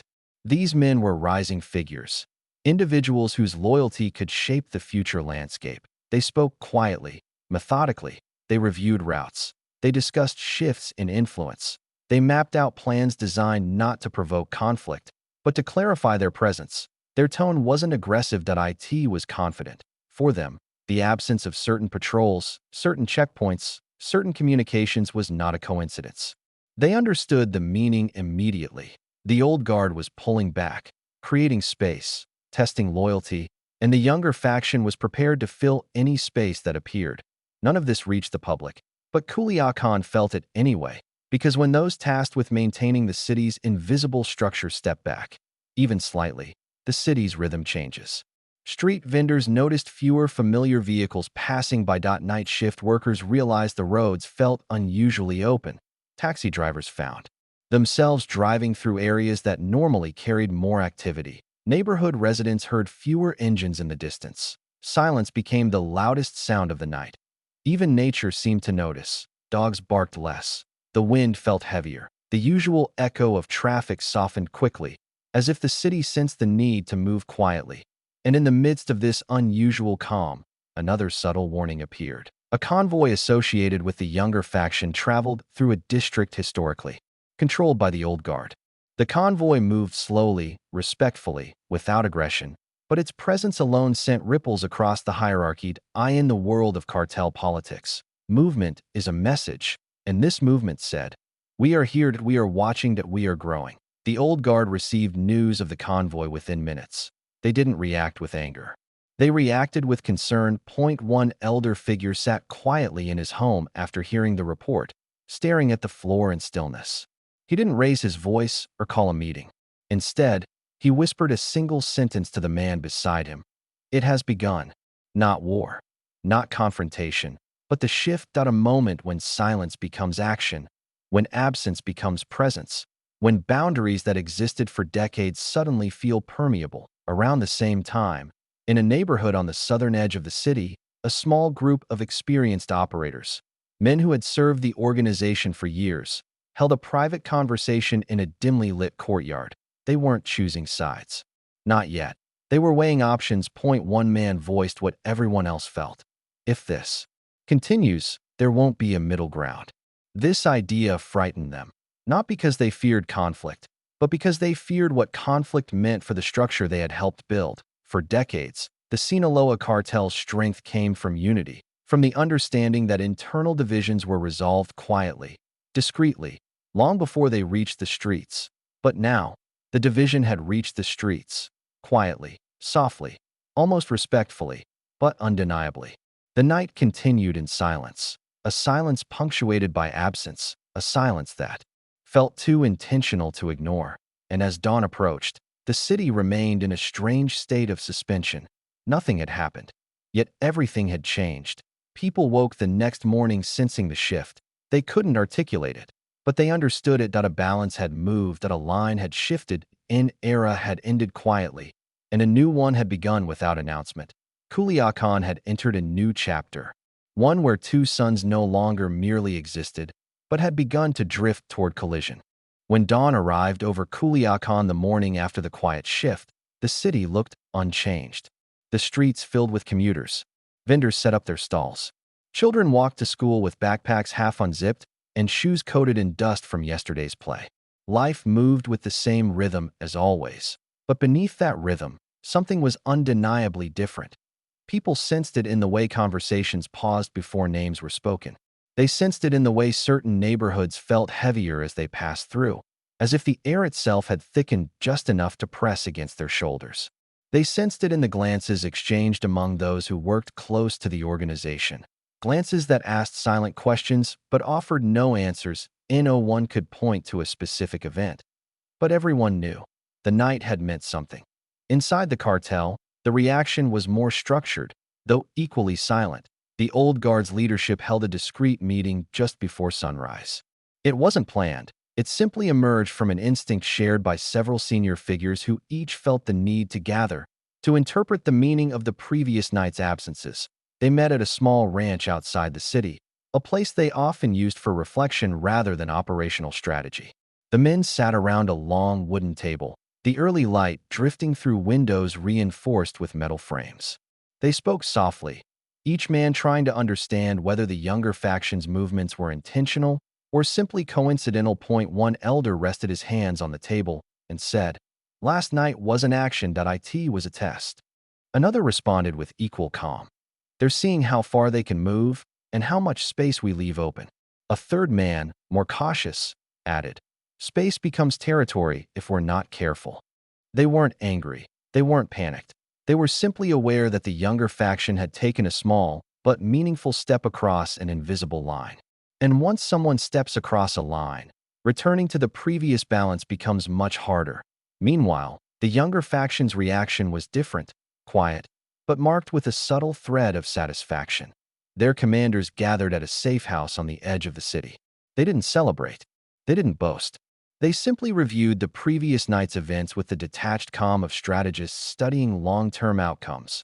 The younger commander leading the discussion pointed to a map spread across the table. They didn't respond. He said quietly. Someone else replied. They watched, but they didn't resist. That was enough. A lack of response can be more revealing than confrontation. For the younger faction, the night had shown something essential. The old guard was hesitating. And hesitation, to a rising group, looks a lot like opportunity. But outside these leadership circles, the people of Culiacán felt the consequences in more subtle ways. Drivers who relied on routine began noticing that certain checkpoints were manned again, but with different faces they didn't recognize. Not hostile, just unfamiliar. Shopkeepers found that some of their regular customers arrived earlier than usual, finished their errands more quickly, and left without lingering. Even children noticed the shifts. They asked their parents why certain vehicles no longer parked in familiar spots. Children always notice change long before adults admit it. Through all this, one thing became increasingly clear. Everyone was recalibrating. One of the quietest, yet most symbolic recalibrations involved personal security arrangements. That a longtime associate of the old guard, someone known for his calm confidence, began traveling with an additional escort vehicle. Not because he feared danger, but because the balance had moved just enough to make him reconsider old routines. That a younger faction figure did the same. Though his escort change was subtle. Rather than adding more men, he rotated his team more frequently, ensuring unpredictability, small adjustments, small details, but details that carry meaning in a world built on perception. Another sign emerged in the hills overlooking the valley. That a lookout point traditionally used by the old guard became active. Again, just 2 nights after the shift. But the men stationed there didn't stay as long as usual. They came in short intervals, changed personnel frequently, and avoided long conversations. They weren't afraid. They were adapting. Meanwhile, a nearby lookout point, associated with the younger faction, began to see slightly more activity. Cars pulled up quietly. Lights flickered on briefly. Communications were exchanged. Then the area returned to silence. 2 lookouts, 2 factions, each watching not the government, not rivals, but each other. This mirrored a deeper truth. The cartel was no longer looking outward. It was looking inward. And this inward gaze carried a resonance that spread through the entire structure. Even the music in the city reflected the shift. In small bars and corner restaurants, certain songs associated with old guard legends, played less frequently. Newer songs, often connected to the rising generation, filled the air instead. Music in Sinaloa is never just music, its affiliation, its identity, its alignment. Another subtle shift involved money flowed. A trusted accountant within the organization quietly noticed that certain payments routed through his office were now being redirected through separate channels. He didn't question it aloud, but he wrote a note in his private ledger. New pattern. Uncertain origin. Patterns never change without purpose. His note, though simple, captured the essence of the moment. The balance wasn't tipping suddenly. It was tilting gradually, quietly, inevitably. And the tilt continued to appear in everyday encounters. 2 mid-level operators who often collaborated arrived at a warehouse on the same morning. Normally, they would coordinate effortlessly, exchanging laughter and familiar gestures. This time, the interaction was different. Their greeting was shorter, their conversation more formal, their collaboration strained by pauses that never existed before. It wasn't hostility. It was something more subtle. Uncertainty. Uncertainty about loyalty. Uncertainty about hierarchy. Uncertainty about which alliances would remain standing in the next chapter. Even neutral voices, people who rarely took sides, felt the shift that a community elder in a small neighborhood on the outskirts of Culiacán spoke quietly to a friend outside his home.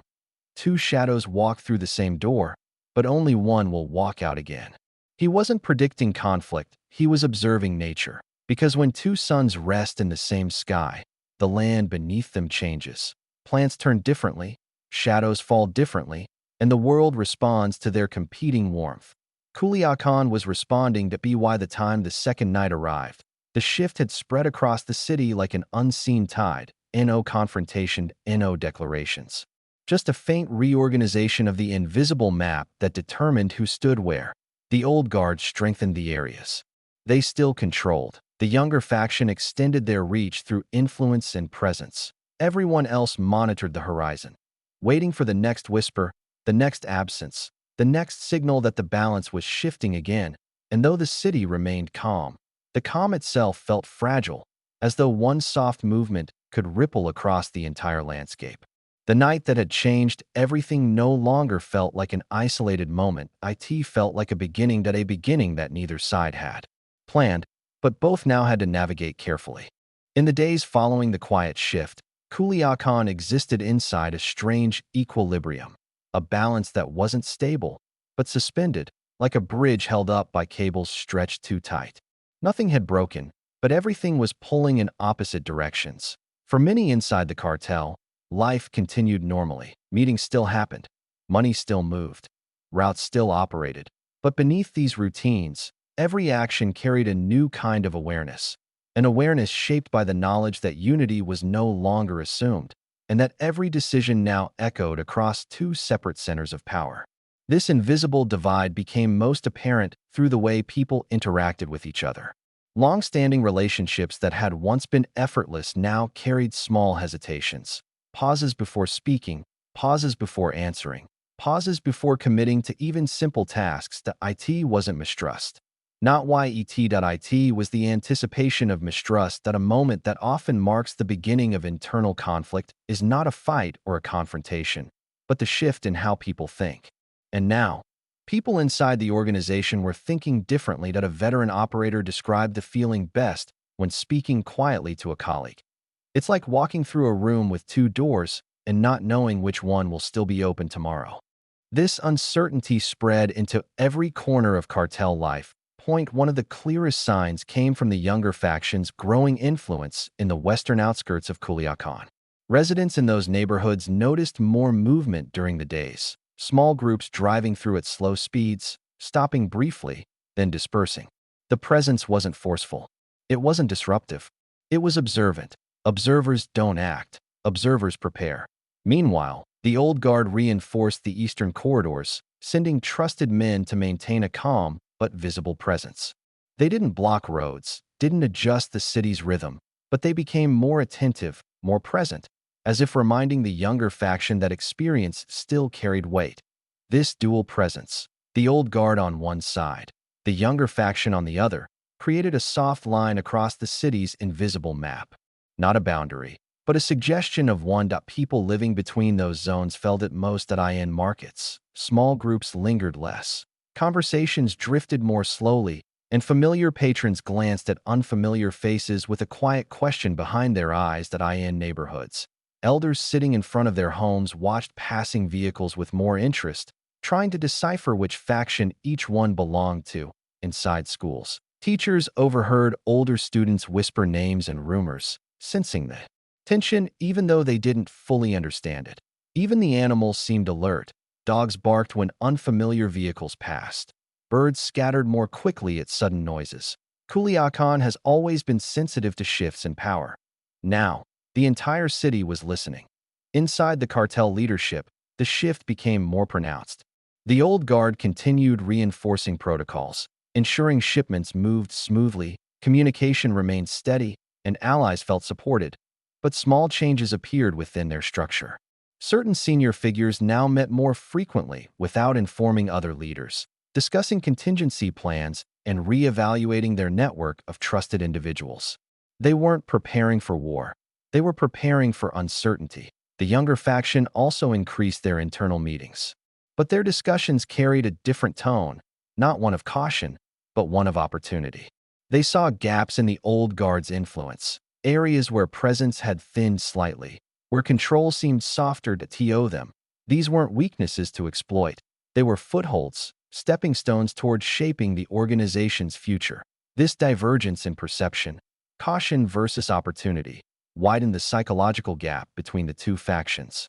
And then came the moment that quietly confirmed the shift had progressed beyond whispers that a mid-level operative aligned with the old guard arrived. At a routine meeting with a younger commander. These meetings had always been simple: update operations, review schedules, settle logistical matters. But this time, the younger commander wasn't there. Instead, one of his men greeted the operative politely and delivered a message. He had another meeting that will handle this for now. The operative nodded, accepted the explanation, and completed the exchange. But as he drove away, he understood exactly what the message meant. Authority was shifting hands, not overtly, not aggressively, but subtly, deliberately. Someone else was making the decisions now. Someone younger, someone rising. That same night, the younger commander hosted a private gathering in a quiet home outside the city. There were no loud discussions, no confrontational plans. Instead, the group reviewed maps, analyzed territory, and discussed how influence was changing across the region. They weren't planning conflict. They were planning position. Across town, at nearly the same time, the old guard held a dinner with several longtime allies. The tone was calm, reflective. They spoke of trust, of history, of the importance of maintaining balance. But beneath their words was a shared understanding that balance had already shifted. They didn't say it, but they felt it. One elder leaned back in his chair and murmured, "The wind is changing, that we must not ignore the direction." It was one of the few direct acknowledgments that the organization was no longer moving on a single path. This acknowledgment quietly spread through their circle, carrying with it both acceptance and concern. But the most symbolic moment came the following day that a well-respected community figure, someone who had relationships with both factions, hosted a small gathering at his home. Traditionally, members from both sides would attend these gatherings as a sign of unity within the community. This time, they didn't arrive together. The younger faction came early, stayed briefly, and left before the old guard arrived. There was no coordination, no negotiation, just a natural avoidance that reflected the new reality. For the community figure, who had witnessed years of quiet cooperation, this moment felt like a turning point. After the gathering ended, he stood alone in his courtyard, staring at the empty chairs, and whispered to himself, "This is how distance begins. Not through confrontation, but through separation. Not through hostility, but through absence. Not through violence, but through choices made quietly, deliberately, in the spaces between words." By the end of that week, Culiacán had changed in a way everyone felt, but no one could fully explain. The two suns were no longer simply rising. They were moving along separate paths, paths that would inevitably intersect. And everyone, from the highest-ranking commanders to the vendors selling fruit on the corners, felt the same truth settling inside them. The silence was reaching a threshold. The balance was nearing its limit. The shift that began quietly on one night was slowly growing into something that could no longer remain hidden. The city was preparing, not for a storm, not for chaos, but for the moment when shadows would finally reveal the lines drawn beneath them. Chapter 6. The fracture becomes visible. For months, the tension inside the Sinaloa Cartel had lived in silence. Quiet shifts, subtle signals, small adjustments that only those closest to the organization understood. But eventually, every hidden fracture reaches a moment when it can no longer stay beneath the surface. For Culiacán, that moment arrived not through violence, not through confrontation, but through unmistakable visibility that it began with positioning. The quiet establishment of presence in places that once belonged to neutral ground. One morning, just after sunrise, residents in the northern part of the city noticed something unusual. A group of unfamiliar vehicles parked in a formation that suggested purpose, not coincidence. They weren't blocking streets. They weren't intimidating anyone. They simply existed, sitting calmly at the edge of a neighborhood historically associated with the old guard. Their presence wasn't loud, it wasn't aggressive, but it sent a message as clear as any declaration.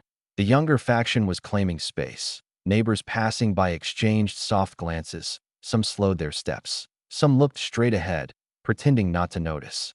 Some whispered to each other as they continued their morning routines. This was the first time the city saw a visible shift, a moment where the internal divide took physical form. Later that same day, in another part of the city, something equally subtle occurred. Members of the old guard arrived at a long-standing meeting point to find it unexpectedly occupied, not by rivals, but by younger affiliates carrying themselves with a confidence that suggested they belonged there. Again, no words exchanged, no conflict, just presence. Presence is powerful. Presence is territorial. Presence communicates without sound. These dual displays, though quiet, acted like two markers on a map, indicating where each faction now stood and how far the divide had grown. Inside the cartel's internal network, the reaction was immediate. Mid-level operatives began adjusting their routines, some aligning their schedules with one faction's areas, others shifting their work to avoid crossing into ambiguous zones. One operator summed up the mood in a brief phone call to a colleague. Just stay on your side today, wherever that is. Even he didn't know which side that meant anymore. Meanwhile, communication channels inside the organization began splitting more clearly. Messages that once traveled through shared routes now separated into distinct paths. Older members spoke through trusted links they had used for decades. The younger faction relied on its own encrypted systems, faster and more controlled. This division wasn't planned. It emerged naturally, like water finding two different paths down a mountain. And with each passing day, those paths grew further apart. Culiacán's atmosphere responded in kind. People in certain neighborhoods noticed more movement than usual. Young men passing through on foot, new motorcycles appearing at random hours, vehicles with darkened windows making short, quiet loops through the streets. People didn't panic. They observed. Culiacán is a city built on observation. Its residents know how to read patterns the way others read news. And this pattern was unmistakable. Two forces were solidifying their presence. Even the city's markets reflected the shift. Certain vendors, who previously served both sides without issue, now found themselves approached separately by men who spoke politely but clearly, reminding them who was watching over which part of the city. Nothing threatening, nothing loud, just clarity being established where ambiguity once lived. Inside the cartel, the old guard responded with quiet reinforcement. They checked on their longtime allies, reaffirmed alliances, and reminded their people that stability came from patience and structure. One senior figure visited an associate he'd known for over 30 years. Sitting at a wooden table beneath a canopy of palm trees, he said softly, "Do not rush, not act out of fear. Our strength has always been time." But even he knew time was no longer on their side in the same way. The younger faction's conversations told a different story. Their leaders spoke with growing conviction, not in anger, not in haste, but in certainty. They believed they were the natural continuation of the organization's legacy. They believed Sinaloa was entering a new era, and they believed they were ready to lead it. This confidence manifested in the smallest details. When younger affiliates arrived at certain locations, they didn't ask for permission anymore. They walked with the calm of men who believed their presence required no explanation. And those around them, even those who disagreed, recognized the shift. The old guard no longer held exclusive authority over large parts of the city. Their power was still immense, but it was now shared with a rising force whose momentum had become impossible to ignore. Culiacán felt this dual power as a kind of pressure, not dangerous, but heavy, like the weight of two shadows falling over the same street. People adjusted their routines accordingly. Drivers took different routes. Shops closed a bit earlier. Families avoided certain areas after dusk, not out of fear, but out of respect for the new, uncertain lines forming across the city. Then came the moment everyone remembered, a moment quiet and brief, but symbolic enough to confirm that the fracture was no longer hidden. A well-known gas station on the edge of the city, two convoys, one aligned with the old guard and one with the younger faction, arrived at the same time. For a moment, the two groups stood across from each other, engines humming softly in the warm AI. N01 spoke, N01 approached, N01 reached for anything. They simply watched each other, measuring, assessing, acknowledging. That lasted no more than 30 seconds. Then both convoys turned in separate directions, and left the station without incident. To outsiders, it was nothing but to Culiacán. It meant everything. Two suns had appeared in the same sky, and now, for the first time, they were visible to everyone. The city itself seemed to hold its breath. Afterward, as if waiting for something to follow, something it couldn't yet define, the silence that had once felt heavy now felt fragile. Fragile enough that a single spark, a single miscommunication, a single moment of misalignment could reshape everything. The fracture was no longer theoretical. It was physical, present, real, and Culiacán, always alert, always listening, understood that the moment of inevitability was slowly drawing near. In the days after the two convoys crossed paths without a word, the atmosphere in Culiacán settled into a strange stillness, not peaceful, not tense, but suspended, like a breath held too long. The city didn't erupt. The streets didn't empty. Life continued, but every movement felt slightly more deliberate, as though the entire community sensed that the invisible barriers separating the two factions had now become visible, undeniable, and fragile. People close to the organization began describing the air as thin. Thin in the way a room feels when too many people are thinking the same thing but refusing to say it aloud. Thin in the way silence fills every corner, stretching but never breaking. At this point, both factions fully recognized the fracture, not publicly, not directly, but internally. Each side accepted a quiet truth. There were now two leadership lines where there had once been one. And no matter how hard anyone tried to maintain normalcy, the structure that once unified the organization had begun to split into separate branches. This split manifested in unexpected ways. Some younger operatives began using different radio frequencies, choosing channels only their faction monitored closely. Some older affiliates altered the timing of their communications, sending messages through trusted contacts at new intervals. N01 announced these changes, N01 explained them. But everyone understood why they were happening. Even the city's geography began to reflect the division. Neighborhoods that once felt fluid now felt compartmentalized. People who lived in areas aligned with the younger faction noticed more activity, more presence, more movement at odd hours. Those in areas historically connected to the old guard observed a more structured but increasingly guarded environment. That it wasn't separation enforced by force, that it was separation formed by instinct. That in this environment, even small choices took on new meaning. A driver who usually filled his tank at a station on the city's western edge decided to use one in the southeast instead, not out of fear, but out of subtle caution. A shop owner who sold supplies to both sides began preparing two separate delivery schedules, ensuring they never overlapped. An intermediary started carrying two different phones, one for each faction, each with its own contact list and encryption. These adjustments were unspoken acknowledgments that the two suns were now shaping separate orbits.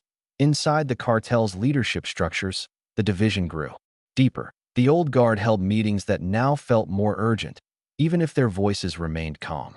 They reviewed territories, reassessed loyalties, and discussed how to preserve the organization's stability in the face of mounting internal shifts. One elder, whose entire life had been dedicated to maintaining unity, said quietly during a meeting, "Our mistakes will not come from action. They will come from not understanding the moment we are in." This sentiment hung heavily over the room. They knew their influence was still strong, but no longer absolute. Meanwhile, across the city, the younger faction met with a different energy. Their discussions centered not on preservation, but on progression. They spoke about new alliances forming in the mountains, new operators emerging in smaller towns, new revenue streams that could strengthen their position. Their language reflected confidence. "We're not replacing the old ways. We're building the future." To them, the fracture wasn't a crisis. That it was an evolution. But evolution inside an empire built on hierarchy creates pressure, and pressure produces cracks. This became evident when a trusted figure, long respected by both factions, found himself unable to navigate a familiar role. For years, he had served as a bridge, someone who could speak to either side without suspicion. But now, every conversation felt slightly misaligned. Each time he relayed a message, he sensed a quiet question forming in the listener's mind. Which side is he closer to today? Eventually, the strain became too much that he stepped back. choosing to limit his involvement until the atmosphere became clearer. His withdrawal, though quiet, symbolized something significant. Unity no longer existed as a concept. People believed it existed only as a memory people missed.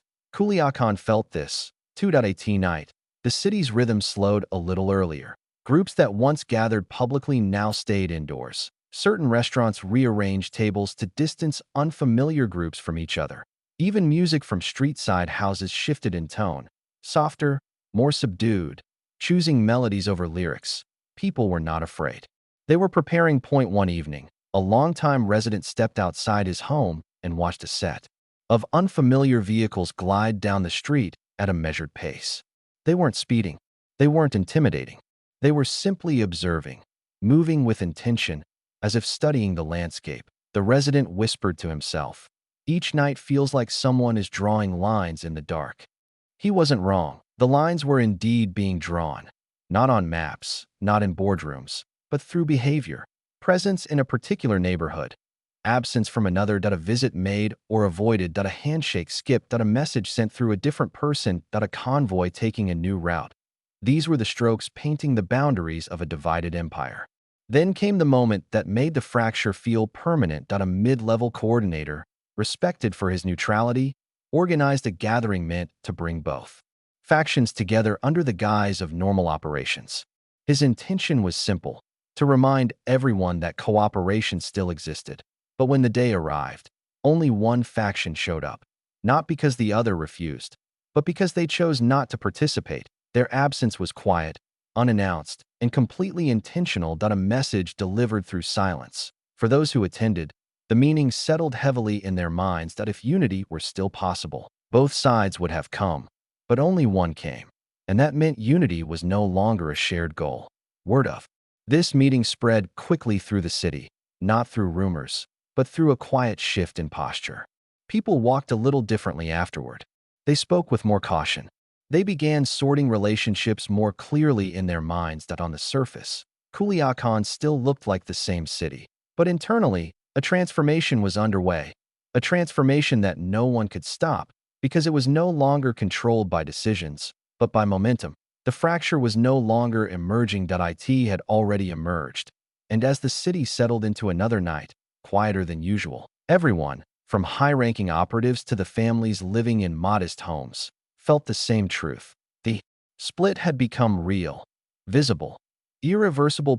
Two suns were no longer rising. They were drifting apart into their own skies, and everything beneath them was preparing for the moment when these separate paths would no longer run parallel.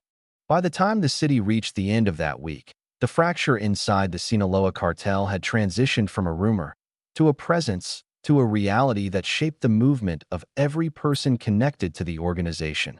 Culiacán had not erupted. No gunfire, no declarations, no lines drawn in the streets. The calm remained. But calm is not the same as unity, and the calm now felt stretched, thin enough that people sensed even the smallest shift in the AI or to understand the depth of the fracture. One only needed to watch how people changed their habits. Human behavior, especially in a city accustomed to reading the unspoken, reveals truth long before words do. Take the case of a minor operator, someone not powerful, not central, but deeply embedded in the everyday operations of the cartel. He had always traveled freely across Culiacán, delivering messages, inspecting routes, and maintaining contacts with various crews. But now, he found himself hesitating before crossing into certain neighborhoods, not because he felt unsafe, but because he no longer knew whether his presence would be read as loyalty or disrespect. That hesitation marked a shift the entire city felt. Movement now had meaning. Crossing into a different area meant aligning with the people who controlled it. Visiting a certain restaurant meant affiliating with the group most present there. Standing too long in a plaza associated with the old guard or the younger faction signaled preference. Even if unintended, in a world where presence is politics, people began choosing their spaces carefully. Even those who had no direct involvement with cartel operations adjusted quietly. Street vendors shifted their stance slightly, avoiding areas where new vehicles tended to appear. Families chose alternate routes home, not out of fear, but out of instinct. Taxi drivers avoided lingering in places where unfamiliar faces gathered. It was a city rearranging itself around invisible borders. Meanwhile, inside the organization, the fracture widened further as mid-level figures began acting according to the new lines of loyalty. A seasoned lieutenant, someone respected across generations, made a decision that surprised everyone who knew him. For years, he had served as a stabilizing force, maintaining an even relationship with both factions. But after the failed joint gathering, he quietly began holding strategy sessions only with older affiliates. He didn't make a statement. He didn't criticize the younger faction. He simply positioned himself clearly. This was not betrayal. It was clarity, the kind that emerges when neutrality becomes impossible. Across the city, a younger commander made a similar choice. He reduced his communication with older networks and focused exclusively on building his faction's influence in the northern corridor. He visited more safe houses, met with rising figures, and solidified loyalty through personal presence. These two men, on opposite ends of the divide, mirrored each other's movements. Their actions marked the beginning of what Culiacán residents would later call the quiet separation. The quiet separation spread beyond leadership. Logisticians split their networks. Operators adjusted their routes. Messengers rerouted information. Financial handlers began funneling resources through distinct paths. Even the rhythm of phone calls changed. A man who used to receive 50 calls a day from across the organization now noticed a pattern. Calls from the old guard came early. Calls from the younger faction came late. Each side operating on its own internal schedule. This small detail illuminated the truth. The cartel was no longer one machine. It was becoming two machines, operating independently, interacting only when absolutely necessary. The city noticed this in another subtle shift. The silence between factions grew longer. People who once exchanged daily greetings now nodded silently from afar. Friendships that had bridged generations faded into polite distance. Neutral zones, places where everyone once mixed freely, became less populated, as if no one wanted to be caught. In the center of two competing gravitational pulls, Culiacán's cafes, especially those near the heart of the city, reflected this shift clearly. Patrons who once filled the same tables now divided themselves. Younger affiliates gathering in one section, older ones in another. There were no signs posted, no agreements made. Just instincts shaping behavior. The fracture became even more visible one quiet afternoon near the city's riverfront. A convoy associated with the old guard drove slowly through an area the younger faction had recently expanded into. The younger group didn't block the convoy. They didn't approach it. They simply stood at the corners, watching. The old guard convoy continued without stopping. It was a peaceful interaction. But peace can hold tension, and in that moment, the tension was unmistakable. One observer later described it perfectly. It felt like two eras passing each other. Nothing happened, but something changed. Even the government sensed the shift. Local authorities noticed the reorganization of presence, the unusual patterns in patrols, the subtle withdrawal of certain influential figures. But they couldn't respond. The change was internal, silent, strategic, and silence is difficult to investigate. Still, the fracture was not yet catastrophic. Both factions continued operating the shared routes. Both maintained communication. Both honored long-standing agreements with external groups. But cooperation now felt forced, mechanical, devoid of the trust that once held the organization together. The fracture became impossible to ignore. The night a respected mediator, someone trusted by both sides, sent a message to his closest associates. Do not involve me in cross-circle communication for now. He had stepped back, officially, completely, and with his withdrawal, a bridge that had once held the two factions together quietly collapsed. The very next morning, people across the city noticed a shift in tone. Operators walked with more intention. Lookouts watched with deeper focus. Communications became shorter, sharper. The fracture was now living openly in the city's body. It didn't need words. It didn't need actions. It didn't need declarations. Culiacán had entered a new chapter where silence itself acted as confirmation point. Two suns now illuminated different halves of the same empire, casting different shadows, shaping different futures, and beneath their growing separation, The city waited for the moment when the distance between them would require more than silence to navigate. Chapter 7. Lines Drawn in the Shadows. As the fracture inside the Sinaloa Cartel became unmistakably visible, Culiacán shifted once again, not into panic or chaos, but into a deeper form of stillness. It was a stillness filled with calculation, caution, and quiet positioning. A stillness that emerges when people realize that the world around them is reorganizing, and they must decide where they stand before the landscape changes completely. This was no longer the stage of subtle signals or concealed hesitation. This was the stage where every decision, every movement, and every interaction became a silent declaration of loyalty. It began with the streets. Certain convoys now traveled with a precision that felt sharper than before, an extra vehicle here, a slower turn. There, a lookout positioned a few meters farther down a road they had patrolled for years. These changes were small, but intentional. They were not meant to intimidate. They were meant to define space. For the first time, even ordinary residents felt the boundaries forming. They sensed which roads belonged to the older faction through familiarity, routine, and predictable movement. They sensed which neighborhoods the younger faction favored through newer faces, stronger presence, and later hours of activity. Nothing was marked publicly in one announced territories. But in Culiacán, territory doesn't need signs. People feel it. People follow it. People avoid crossing it carelessly. One taxi driver put it in simple terms during a conversation with a friend. You can tell who's where by how the air feels. And he was right. Each part of the city felt its own kind of tension, soft, controlled, but present. While the city adjusted, the cartel's internal world shifted into a new phase of strategy. The old guard, shaped by decades of experience, began making quiet rounds to reinforce relationships. They visited ranches, safe houses, and homes of trusted figures who had served the organization loyally for generations. Their goal was not to threaten or reclaim. It was to reassure. Reassurance is a powerful tool in times of division. It reminds people of stability, history, and the roots they share. During one such visit, an elder sat beneath a canopy overlooking distant hills, speaking softly to a longtime ally. He said, "We are not moving against anyone. We are simply holding what is ours." To him, these words carried calm. To the listener, they carried resolve. Meanwhile, across the city, the younger faction held their own series of gatherings, not to mirror the old guard, but to refine their expanding structure. Their meetings focused on coordination, communication, and strengthening new connections forming across Sinaloa.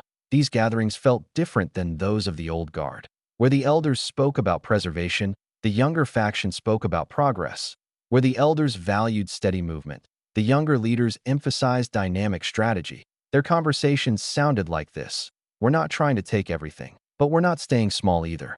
This mindset, confident yet measured, attracted a wave of younger operatives who admired both the lineage and the vision of the faction rising under the new generation.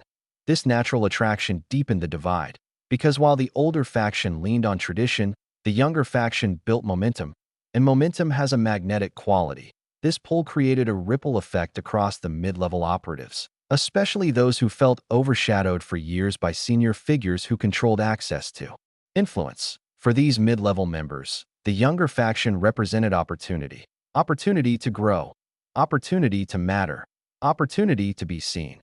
Over time, more of these individuals shifted subtly towards the younger faction, not in dramatic gestures, but in small choices. Choosing to answer certain calls more quickly, choosing to attend certain meetings and not others, choosing to run errands for one side while postponing errands for the other. These choices accumulated quietly, like grains of sand falling into two separate piles. Inside the old guard, these shifts did not go unnoticed. One senior figure looked over a list of operators who had missed recent gatherings and sighed. "They're not abandoning us. They're simply following the energy." He knew what this meant. When energy shifts, networks shift, and when networks shift, leadership changes, slowly at first, then all at once. But the old guard still held immense influence. They had deep roots. They had allies across the region, and they had a reputation built over decades of stability. Their confidence didn't fade, but their awareness sharpened. This awareness became evident when they quietly increased coordination among long-standing lieutenants, making sure everyone communicated more clearly than before. They were preparing, not for a battle, but for clarity. While these internal adjustments unfolded, Culiacán experienced more subtle changes. Shops in certain districts began noticing that different groups patronized their businesses at different times of the day. The younger faction tended to appear later in the evening, often in small clusters. The older faction showed up earlier, in fewer numbers, but with stronger familiarity. Restaurant owners adjusted seating arrangements, placing certain tables farther apart, not because anyone asked them to, but because they understood the importance of avoiding accidental overlap. Even the city's traffic patterns shifted slightly. Streets that were normally busy at night grew quieter, while others saw increased movement. The silence in some areas and the presence in others became the new unofficial indicators of territorial influence. The most symbolic moment of this shift occurred during a festival in a small neighborhood on the outskirts of Culiacán. Festivals were traditionally neutral spaces, a place where families gathered, where music played, where laughter became a temporary pause in the heavy realities of the region. This year, however, the festival carried a different energy. People attended, but fewer lingered. A group aligned with the younger faction arrived and stood quietly near one section of the plaza. Not long after, a few men from the old guard appeared at another corner. They didn't approach each other. They didn't acknowledge one another. They simply coexisted, two presences occupying the same event but not sharing the same space. Families noticed. Vendors noticed. Elders noticed. One elder whispered to a friend, "Even joy feels divided now." This small moment reflected a larger truth. The fracture had spread from operations to relationships, to movement, to identity. Culiacán was no longer a city with one shadow over it. It was a city illuminated by two competing suns, each casting its own light, each shaping its own gravity, each attracting its own loyal orbit. And though the city remained calm, everyone understood that calm built on separation cannot last forever. Lines were being drawn, not on maps, but in behavior, in presence, in silence, and soon, silence would no longer be an auto keep those lines from colliding. As the weeks passed, the subtle patterns of separation inside the Sinaloa Cartel deepened, shaping the movements and decisions of everyone connected to it. By now, the divide was no longer just a quiet awareness or a sense tension. It had become a daily reality woven into the rhythm of Culiacán itself. People didn't talk about it openly. They didn't say which faction controlled which roads. They didn't discuss who had moved, who had risen, or who had stepped back. But they felt it in every direction. The boundaries forming across the city were soft, flexible, but unmistakably there. Walls built not from concrete, but from behavior, a shared truth. Settled into the community, the two sides were no longer drifting apart. They were beginning to define their worlds separately. This definition appeared first in the way information moved. Messages once carried through broad channels now traveled along narrow paths. Operators who once spoke with everyone filtered their communications carefully, choosing what to share and when to share it. Code words that were once used casually now carried greater precision, because timing and discretion had become critical. One veteran messenger summarized the moment perfectly. "Now you send only what you must, and no more, and no less." This shift in communication reflected something deeper. Trust was becoming selective. Trust had once flowed widely inside the cartel. Now, it flowed selectively, cautiously, guided by instincts sharpened by uncertainty. The old guard operated with discipline, relying on established relationships that had survived turmoil, arrests, political changes, and years of external pressure. They believed that their structure, their patience, their strategic calm would continue to guide the organization. The younger faction, meanwhile, leaned into speed and adaptability. They held more frequent meetings, often late at night. They reviewed routes with new urgency. They built alliances not based on history, but on momentum, and momentum attracted followers quickly. In a sense, the cartel now had two rhythms. The older rhythm, steady, methodical, reliant on long-standing trust, and the newer rhythm, fast-moving, responsive, shaped by a digital generation. These two rhythms began to overlap less and less. This divergence manifested physically in the way certain places felt. There were restaurants where the old guard's presence lingered, older men sitting at familiar tables, greeting owners by name, carrying themselves with quiet authority that came from decades of experience. There were bars and cafes where the younger faction gathered, confident, energetic, speaking softly but decisively about operations and influence, their eyes sharp with ambition. Neither side claimed their places aloud, but each side belonged to them in ways the city understood instinctively. Even the timing of presence became a message. The older faction preferred early hours, finishing business before the evening settled in. The younger faction preferred later hours, often appearing after dusk, as if the night suited their style of movement. These differences, though simple, revealed how deeply the split had become rooted. Another sign emerged in the countryside surrounding Culiacán, in the hills. Certain lookout points began showing signs of exclusive affiliation. Point 1 Hilltop, known for its long-standing connection to the old guard, now saw a more formal rotation of experienced watchers, not more heavily armed, but more vigilant. Meanwhile, another lookout point, higher and more difficult to access, became a preferred site for younger operatives who tracked movement with newer technology and adjusted their communication patterns with almost military precision. Those watching from afar could see it clearly. Two sets of eyes now monitored the valley. Point 2 perspectives, point 2 strategies, point 2 futures. This dual observation extended inside the cartel as well. Meetings between factions grew increasingly rare. When they did occur, they felt strained, cordial, but burdened by unspoken caution. Point 1 such meeting took place in a warehouse on the city's edge. Representatives from both groups arrived, greeted each other respectfully, and sat at a large wooden table. They reviewed operations, updated schedules, and confirmed logistics. But the conversation lacked the fluidity it once had. Every sentence felt weighed before being spoken. Every pause felt longer. Every glance carried a quiet question. After the meeting ended, members from both factions walked back to their vehicles. None said it aloud, but everyone sensed the same truth. This cooperation could not last much longer.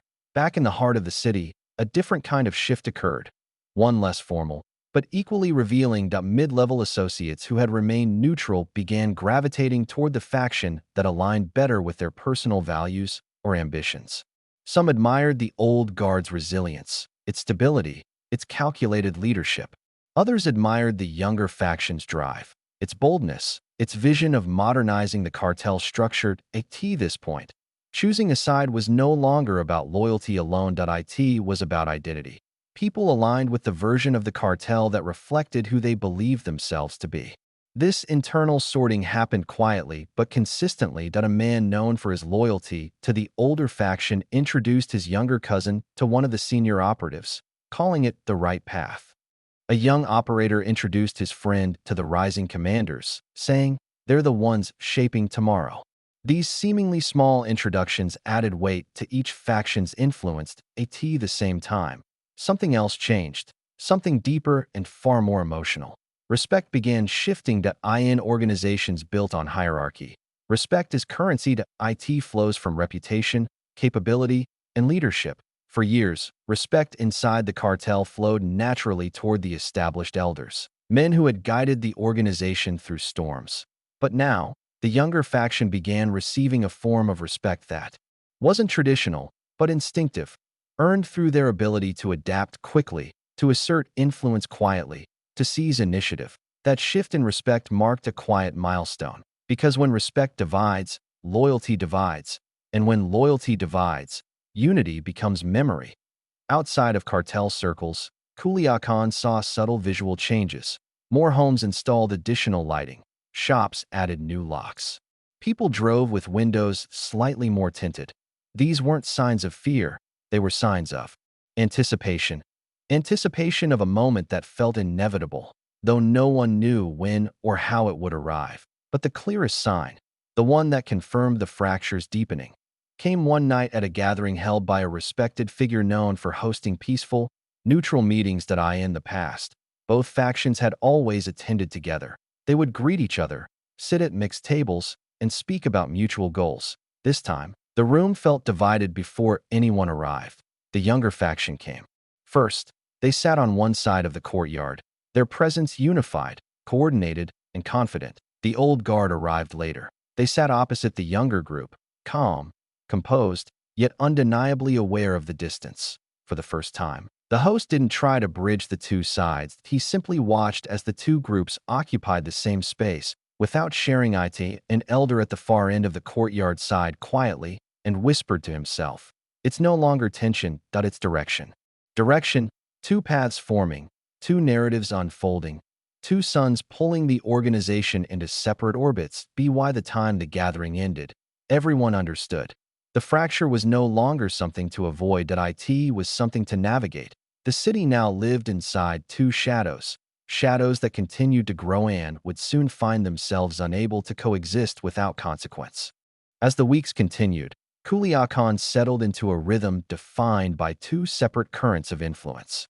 The city's daily life moved forward, but beneath everything, beneath conversations, beneath routines, beneath the surface calm, lay the unmistakable reality that the Sinaloa Cartel was no longer a single entity, that it had become two forces moving side by side, aligned by history, divided by direction. One of the clearest indicators of this shift came in the form of absence. The quiet withdrawal of people who once operated across the entire organization, now choosing to appear only where their loyalty felt most secure. Absence is a kind of statement, a wordless declaration that doesn't need explanation. Those who had ties to the old guard began appearing almost exclusively in places where older leaders continued to hold influence.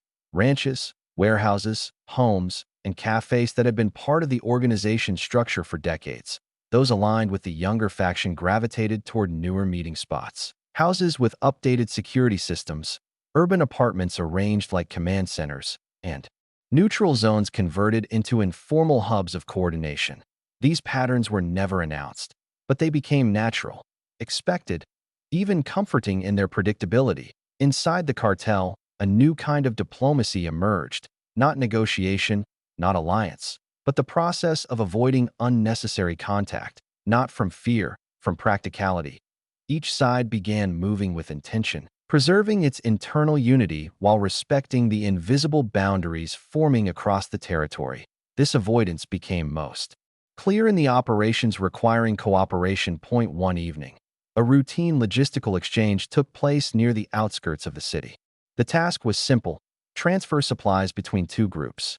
Traditionally, both factions would send representatives to oversee the transaction. But this time, something shifted. The old guard sent a small, experienced team, calm, punctual, professional. The younger faction sent a separate team, organized, confident, equally competent. They arrived at different times, used different entrances, left through different exits. Everything ran smoothly. But the symbolic message was unmistakable. Cooperation had become coordination without contact, at a thin wall now. Separated actions from relationships. Across the city, this pattern repeated in countless small ways. That a mechanic known for servicing vehicles from all sides began scheduling older faction clients in the morning and younger faction clients in the afternoon, quietly building a buffer between them. That a neighborhood convenience store, once a common meeting point for mid-level operatives, noticed that customers from the two factions now visited on different days entirely. Even local festivals, birthdays, and gatherings slowly reflected the division. Families connected to both sides stopped hosting large events, not because of conflict, but because choosing who to invite became a delicate matter. One woman who had lived in Culiacán her entire life explained it simply: "You don't want two shadows in the same doorway, not when they're walking in different directions." Her comment captured how deeply the shift had entered everyday thinking. Meanwhile, inside the cartel's strategic circles, alignment became clearer. The old guard intensified their private consultations. Their most trusted figures met in smaller groups, often at secure ranches outside the city where the quiet landscape made conversations feel more grounded. They discussed history, alliances, and the importance of maintaining Sinaloa's long-standing relationships across borders. Their concerns were not about control. They were about continuity. One elder summed it up in a quiet conversation with several lieutenants. Control shifts, but stability must survive. Across the city, the younger faction spoke in a different tone. Their discussions revolved around expansion, technology, adaptation, and future strategy. They focused on speed, communication, movement. Their confidence came from momentum, something they could feel building beneath their feet like a current shifting through a river. That a younger commander, observing a map filled with updated routes, stated, "If we stop moving, we fall behind. And we aren't here to fall behind." These two philosophies, preservation versus acceleration, continued to widen the divide. And as always, Culiacán felt the change first. Even the sound of the city altered. Late-night traffic hummed differently. Motorcycles passed more carefully. Conversations in small restaurants drifted into softer tones as people considered each word before speaking it. The city's silence, once heavy, now felt layered, like two separate waves overlapping without merging.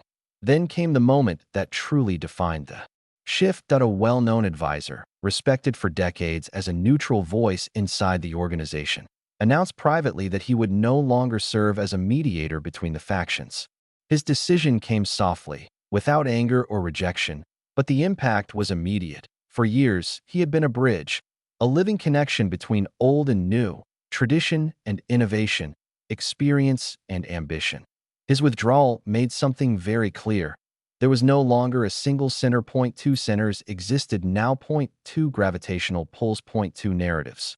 Once he stepped back, people across the cartel began preparing for what this meant. Not violence, not confrontation, but permanent division.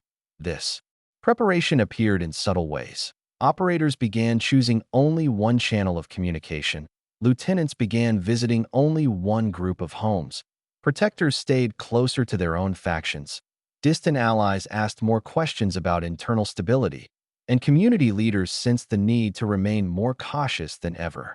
The city responded too. A bakery owner decided to close an hour earlier. The schoolteacher began leaving work before dusk. A taxi driver changed his route after sunset, avoiding unfamiliar faces, not out of fear, but because Culiacán understands the meaning of small changes. The most symbolic moment came one evening at a quiet home in the countryside. A young man, newly recruited and eager to prove himself, asked his mentor, "Should I wait to see how things settle?" His mentor looked at him for a long moment before answering, "They won't settle, they'll separate." This was the truth everyone in the organization already sensed. The fracture was no longer temporary. It was becoming structural. Not a crack that would heal, but a branch that would grow along its own path. And like all branches that grow from the same trunk, they still shared roots, but they no longer shared direction. As the chapter closed, the two suns over Culiacán continued rising in separate skies, each illuminating different parts of the city, each shaping different futures, and everyone living beneath their shadows felt the same quiet certainty. The story was no longer about a fracture. It was about two forces preparing for the moment when their paths would no longer be able to run parallel. Chapter 8. A city split in two. By the time Culiacán reached the early days of the next month, the separation inside the Sinaloa Cartel had settled into something that felt almost normal. Not peaceful, not stable, but familiar enough that people adjusted without thinking, shaping their routines around the two forces quietly reshaping the city. Where once there had been a single current of power flowing beneath daily life, there were now two strong but separate currents, running alongside each other but never touching. The city did not speak of this directly. Silence carried more meaning than words ever could. But the effects were everywhere, subtle and constant. The first sign of this new reality appeared in the small details. Details only Culiacán's residents would notice. That a certain cafe, long used by mid-level commanders from any circle, suddenly saw its morning tables dominated by older figures aligned with the old guard. Their conversations remained calm, deliberate, and grounded in long-term strategy. They moved less, listened more, and carried themselves with a presence built through decades of navigating storms. In contrast, a different cafe across the city, once an afterthought in the organization's geography, became the preferred spot for the younger faction. Their presence was quieter but unmistakable. They spoke in low tones, sharing phone screens, tracing routes on napkins, and updating each other with short, efficient exchanges. Neither group avoided the other deliberately. They simply no longer crossed the invisible middle. This shift became even more evident in the way vehicles moved. Convoys that once traveled through the city freely now followed selective paths. Certain streets became associated with one faction, others naturally aligned with the other. To outsiders, traffic patterns may have seemed random, but to locals, these choices carried deep meaning. That a convoy's choice of street could communicate loyalty, the convoy's absence from a district could communicate caution, that a convoy's silence could communicate respect, or distance. One taxi driver described it perfectly to a coworker during a late-night meal. They don't need to put up borders. People already know where the borders are.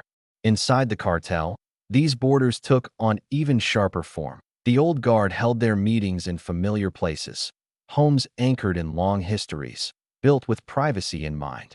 These gatherings weren't dramatic.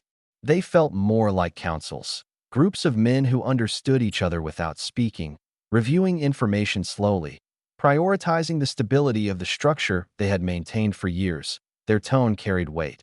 Their decisions carried caution. Their experience guided every word.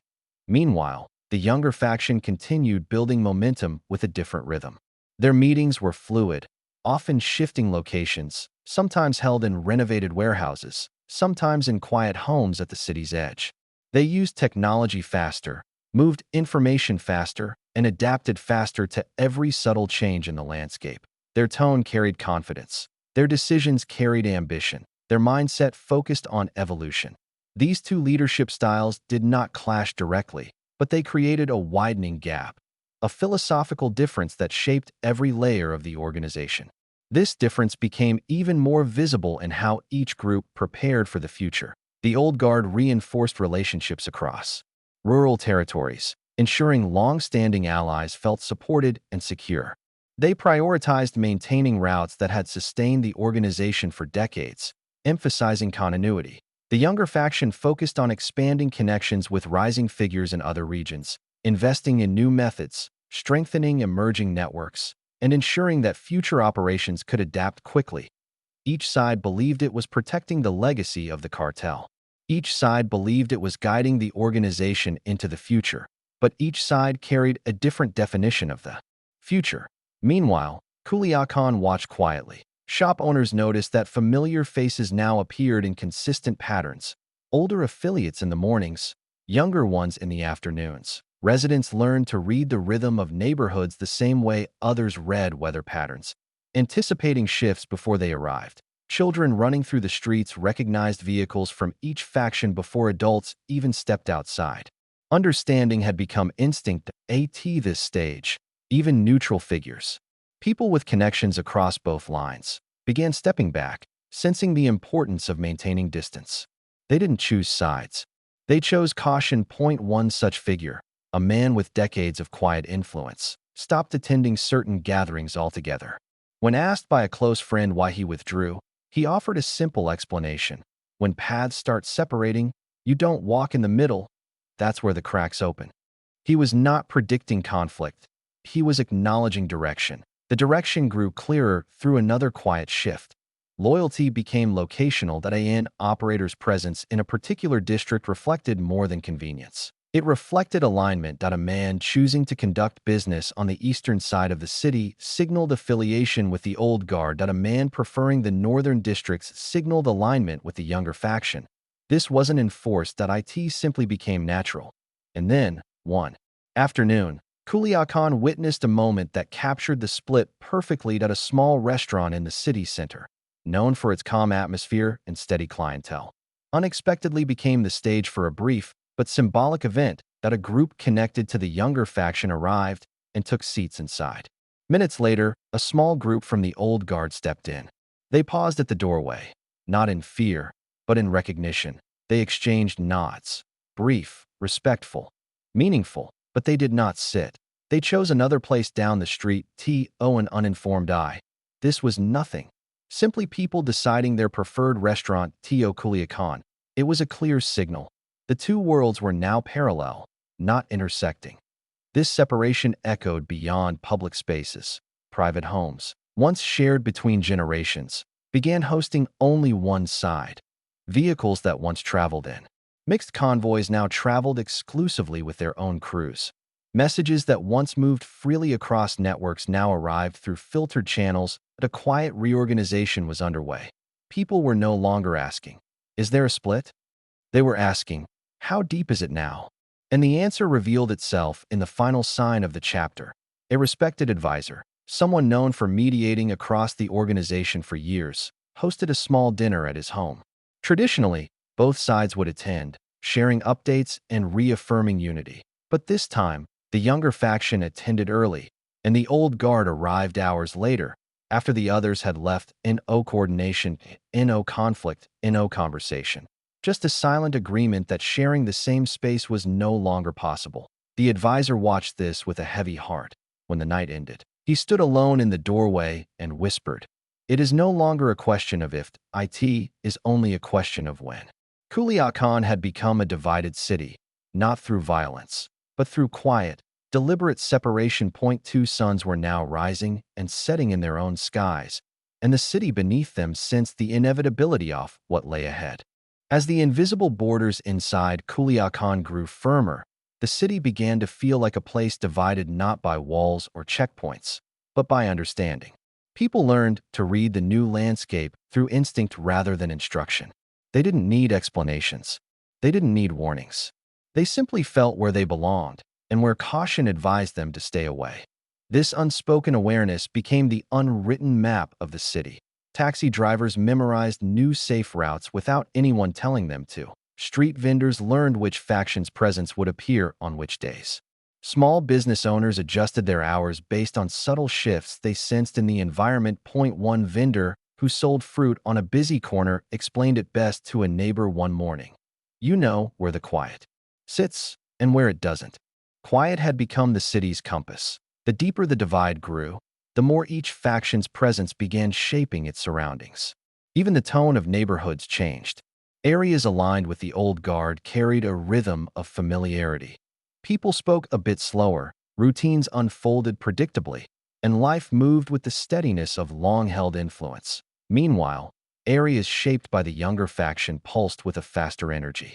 Vehicles appeared and disappeared quickly, younger faces populated the corners, and information moved through networks with surprising efficiency.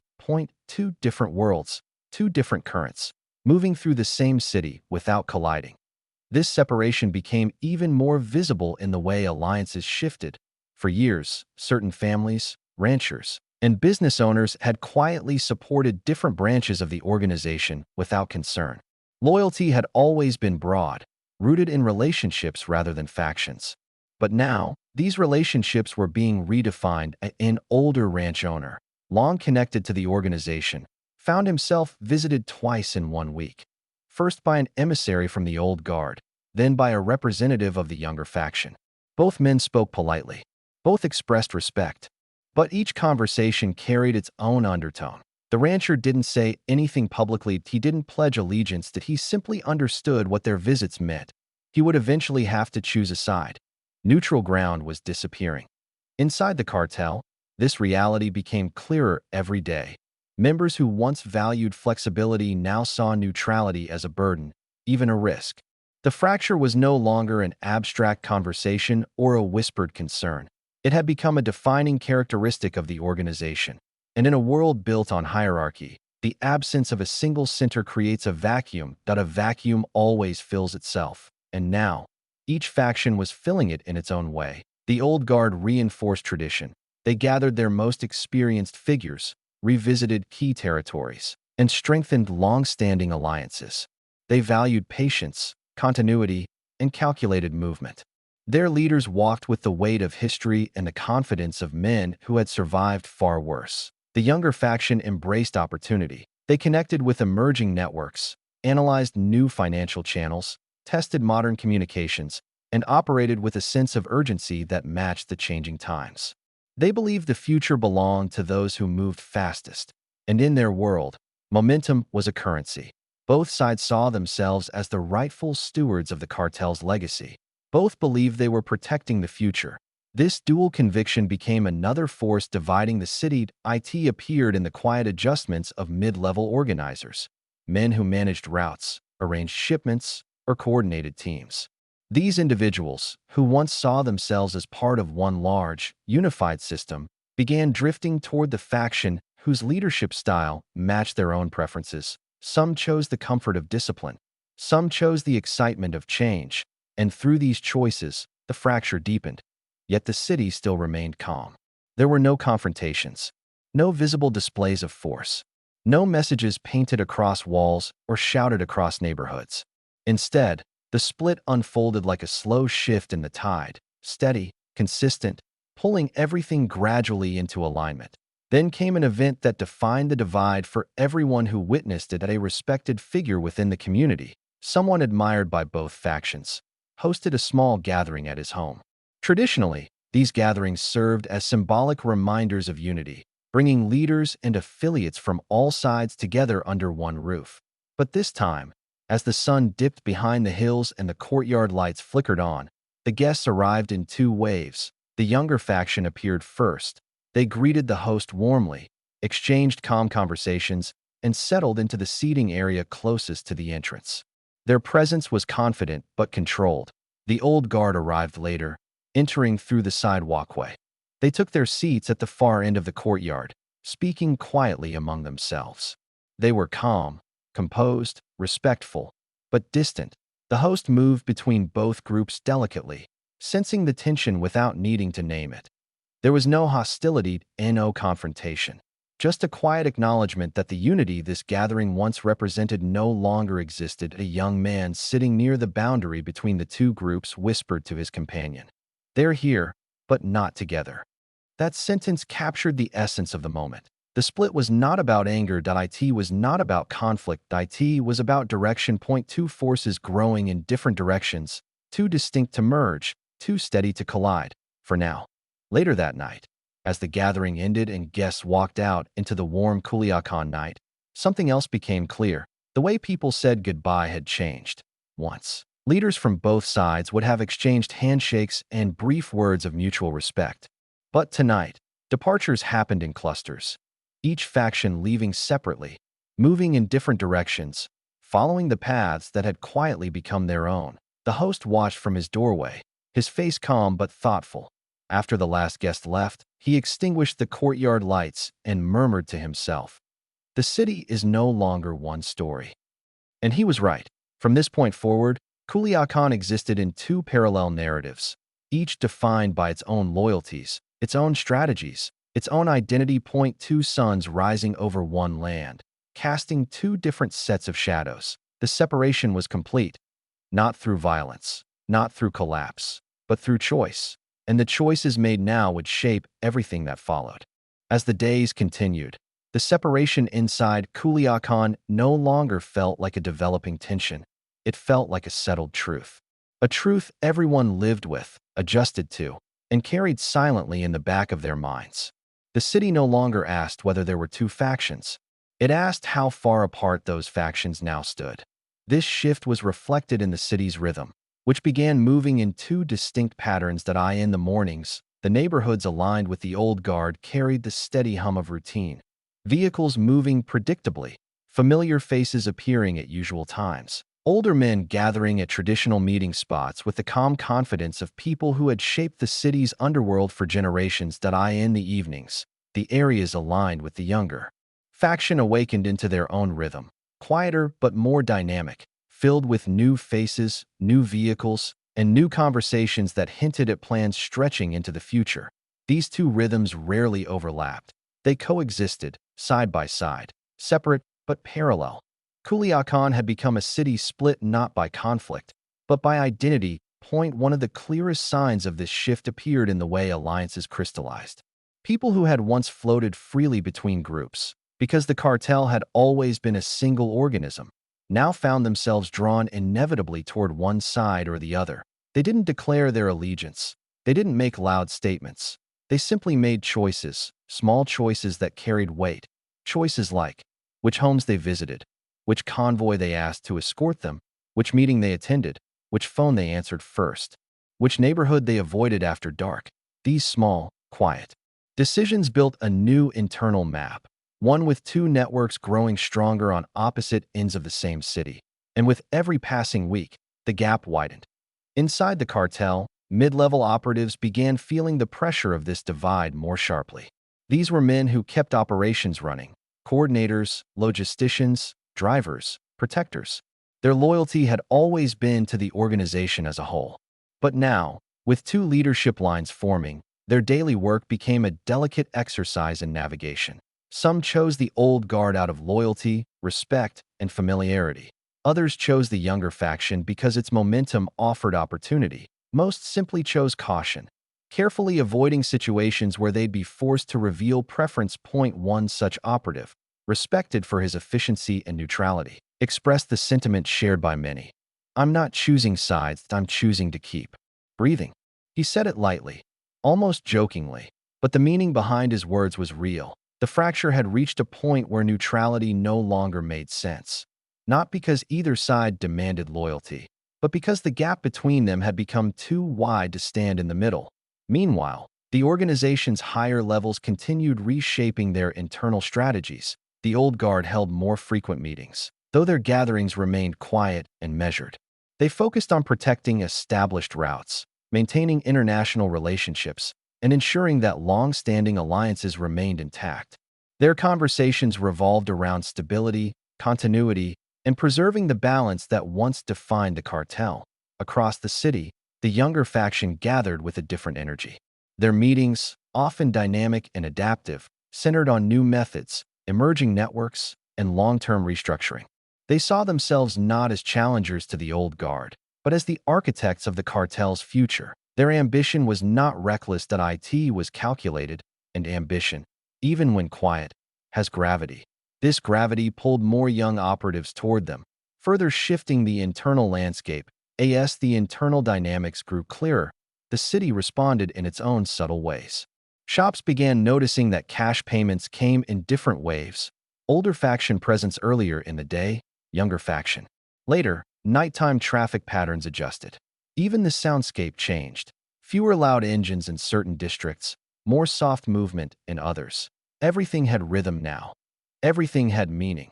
Even the weathered elders who had lived through decades of cartel history admitted they had never seen a split like this. One defined not by explosions or declarations, but by rearrangement. One evening, a respected elder sat outside his home as dusk settled over the city. Watching the traffic drift by, he turned to a younger relative and said, "You can see it in the silence. Two names, two loyalties, two futures." He wasn't referring to individuals, but to directions, the two divergent paths shaping the cartel's next era. Outside of leadership circles, ordinary conversations among residents carried the same awareness. The barber in the center of Culiacán spoke softly to a customer as he cleaned his tools. "You feel them, don't you? Two winds blowing from different sides."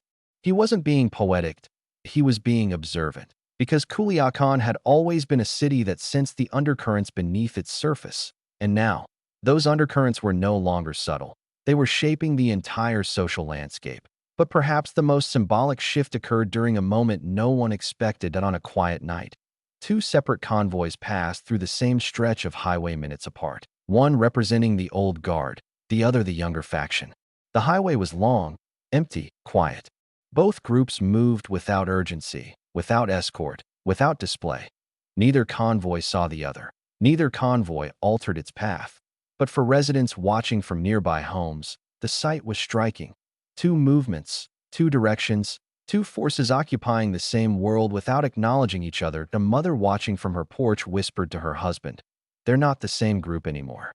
Her voice held neither fear nor judgment, just understanding. Culiacán understood everything now. The separation inside the cartel was no longer a developing tension. It was a living structure, one shaping routines, behavior, and the future. And though no confrontation had occurred, everyone felt the growing inevitability of a moment approaching in the distance, a moment when the two paths would finally intersect. For now, the city rested in this strange balance, two suns drifting further apart, two worlds defining themselves, two futures preparing quietly beneath the surface. The calm continued, but it no longer felt like peace. It felt like the breath held before the story changes. Chapter 9. Pressure beneath the surface. As Culiacán settled deeper into its quiet, divided rhythm, a new tension began to take shape. Not abrupt, not violent, but dense and unavoidable, like humidity rising before a storm. The city was calm on the surface. Streets moved with their usual pace. Children still played in dusty alleyways. Vendors still opened their stands. Life continued. But beneath all of that, people sensed a shifting weight, the old separation, the one defined by silence, avoidance, and subtle boundaries, was slowly giving way to something heavier, that a pressure that came not from conflict, but from the anticipation of IT. IT began in the way conversations changed. Where people once spoke cautiously, they now spoke sparingly. Names were avoided altogether. Descriptions replaced direct references, and questions that once flowed easily now carried long pauses before being answered. A shopkeeper described it perfectly to a longtime customer. It's quiet, but it's a different quiet.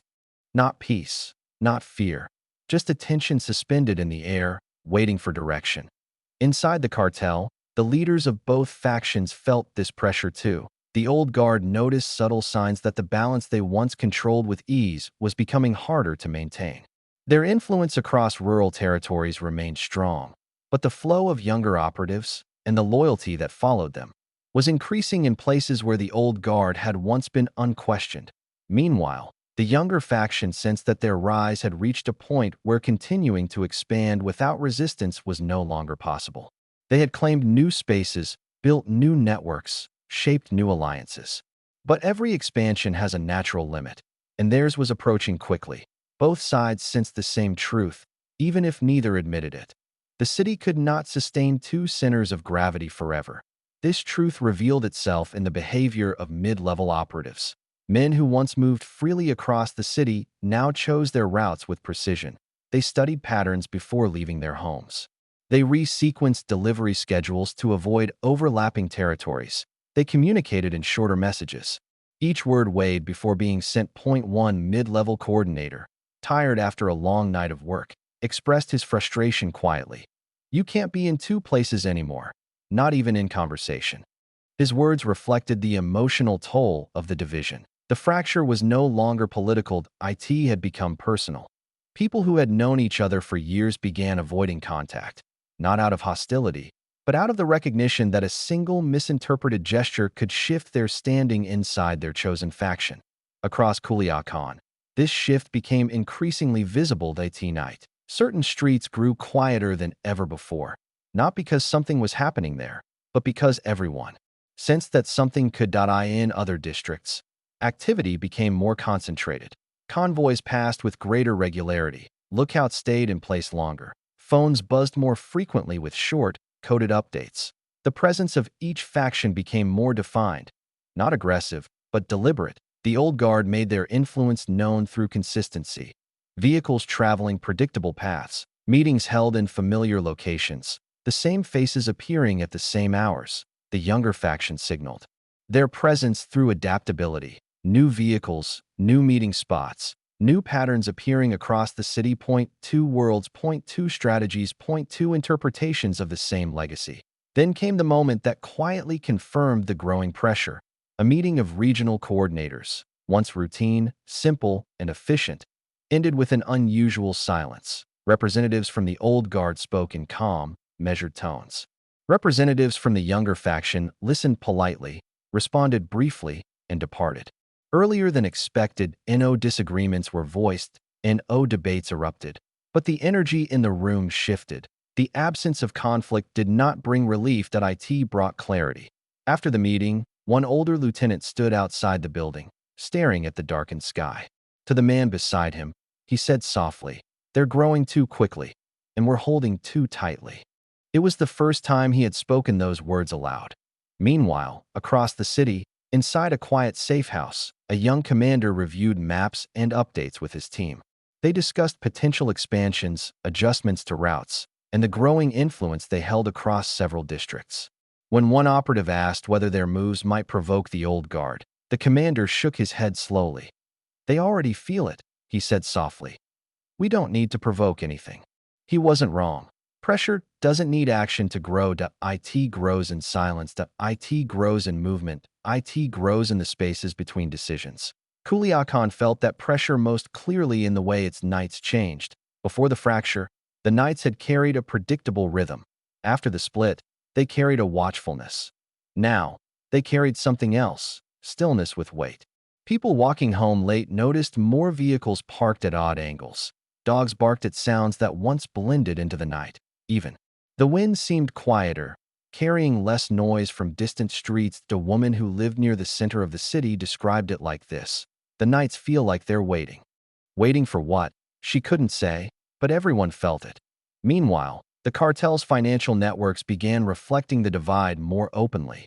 Payments that once flowed through unified channels now split into two distinct trajectories. Accountant intermediaries noticed patterns. Some funds moved through long-established routes tied to the old guard, while others moved through newer, faster digital pathways emerging under the younger faction. N01 questioned the changes. They simply adapted. Adaptation had become the unspoken rule. Even the rural territories surrounding Culiacán felt the shift. Certain ranches that once served as universal safehouses now saw selective visitation. Some received more frequent updates from older leaders. Others became favored by rising younger figures. Travel routes changed. Information cycles shortened. Presence became a message. But the most telling change came through something far more personal. The choices people made when they felt uncertain. In divided worlds, people look for anchors, figures, places, or routines that provide stability. A seasoned operator who once split his time between both factions now visited only one safe house. A young recruit who admired both leadership lines quietly chose which group he would train under. A driver who used to transport messages for the entire cartel now refused jobs that crossed faction boundaries. None of these decisions were loud. None were dramatic. But each decision added weight to the pressure building beneath the surface. Pressure that was slowly reshaping the city into something new. Not unstable, not chaotic, just tense. Tense in the way a tightly stretched rope hums when touched. Tense in the way the sky feels before rain. Tense in the way a quiet room fills with meaning even when no one speaks. Culiacán now stood at the edge of something unspoken. A threshold where silence no longer protected the balance, but contributed to its strain. Point two suns continued rising. Point two shadows continued stretching. Point two futures continued moving toward a moment neither side could avoid forever. The pressure was building, and soon, the city would feel what pressure eventually becomes. Pressure does not announce itself with noise. It gathers in subtle shifts, patterns that change, voices that soften, routines that tighten. By this stage, Culiacán lived in a kind of suspended awareness. The city moved, breathed, and functioned normally, yet everything felt slightly more fragile, as if the balance holding the two factions apart had grown thinner with every passing day. This pressure revealed itself first in the routines of the city's operators. Men who once carried themselves with ease now walked a little more carefully. Eyes sharper, steps slower, conversations shorter. They weren't frightened. They were attentive. Attentiveness is the first sign that something larger is approaching. Inside the cartel, the old guard began taking measures they had not needed in decades. Their communication grew more controlled, passing through fewer hands. Their meetings shifted to quieter, more secluded locations. Even those previously considered perfectly safe. One evening, an elder figure sat with two lieutenants inside a dimly lit ranch house. The atmosphere was calm, but their posture revealed concern. The elder placed his hand on the wooden table and spoke softly. "You prepare before the storm, not during it." His words were not dramatic. They were practical. He sensed, as many did, that the divide had reached a point where waiting without preparation would be irresponsible. Across Culiacán, the younger faction was undergoing its own transformation. Their leaders were not fearful, but they were focused. Their operations grew more synchronized. Their communication became faster, their movements sharper. Inside one safe house, a young commander reviewed maps with a small team clustered around a glowing laptop. Lines traced across districts like veins in a leaf. He spoke calmly, pointing to various areas where their influence had grown. "These are in order. Now we reinforce them." No bravado and no haste. Just preparation, clean, deliberate, intentional. Both sides were preparing, though neither spoke the reason aloud. Preparation is the language of inevitability. In the city, these preparations took shape in ways that only locals would recognize. Street lookouts, once casual and relaxed, grew more alert. Motorcyclists passed through neighborhoods more frequently, never stopping long enough to be noticed, but present enough to be felt. Vehicles associated with both factions traveled in tighter formations, following routes chosen for security rather than convenience. Culiacán had always been observant. Now, its observation became instinctive. Even the sound of the city changed. There were fewer sudden noises, fewer unexpected gatherings, fewer casual encounters. The nights had lost their looseness. The days carried a quiet hum, like an engine vibrating under a hood. One grandmother, sitting on her porch at dusk, explained it to her grandson. When the birds grow quiet, it means they're listening. She didn't know whether she meant the people or the city itself. Maybe both. Meanwhile, inside the cartel's internal networks, something even more telling occurred. People began planning for outcomes they couldn't fully name. A mid-level coordinator created duplicate copies of his route logs, one for each faction. A driver mapped out alternate escape paths, not because he expected danger, but because the air told him to be ready. A trusted advisor moved his family from an inner-city home to one of the rural areas, explaining only, "Just until this settles." And yet, everyone knew it would not settle. Not anymore. The older faction interpreted the pressure as a warning, one advising them to protect their legacy, their territories, and the alliances built through decades of survival. The younger faction interpreted the pressure as momentum, proof that their rise had reached a stage where evolution was no longer optional. This difference in interpretation widened the separation even more. But more importantly, it created a new risk: misunderstanding. When two sides read the same silence differently, pressure becomes instability. One night, this instability became visible in a small but revealing incident. That a convoy from the old guard traveled along a familiar route near the western edge of the city. Nothing unusual, until they noticed another vehicle parked near a crossroads, its headlights dimmed. It wasn't threatening, but it was unfamiliar. The convoy slowed, assessing that a few seconds passed. Then the parked vehicle pulled away, quietly, calmly, heading toward a district associated with the younger faction. Nothing happened. No confrontation. Not even a word exchanged. But the driver of the old guard convoy later said, "The city felt smaller." He wasn't referring to distance, he was referring to proximity. Two presences operating so close to each other, so aware of each other, yet unable to engage without consequences. That proximity created a kind of emotional fatigue across the organization. Operators spoke less, meetings shortened, plans became more compartmentalized. Compartmentalization is another sign of pressure, a sign that people expect turbulence ahead.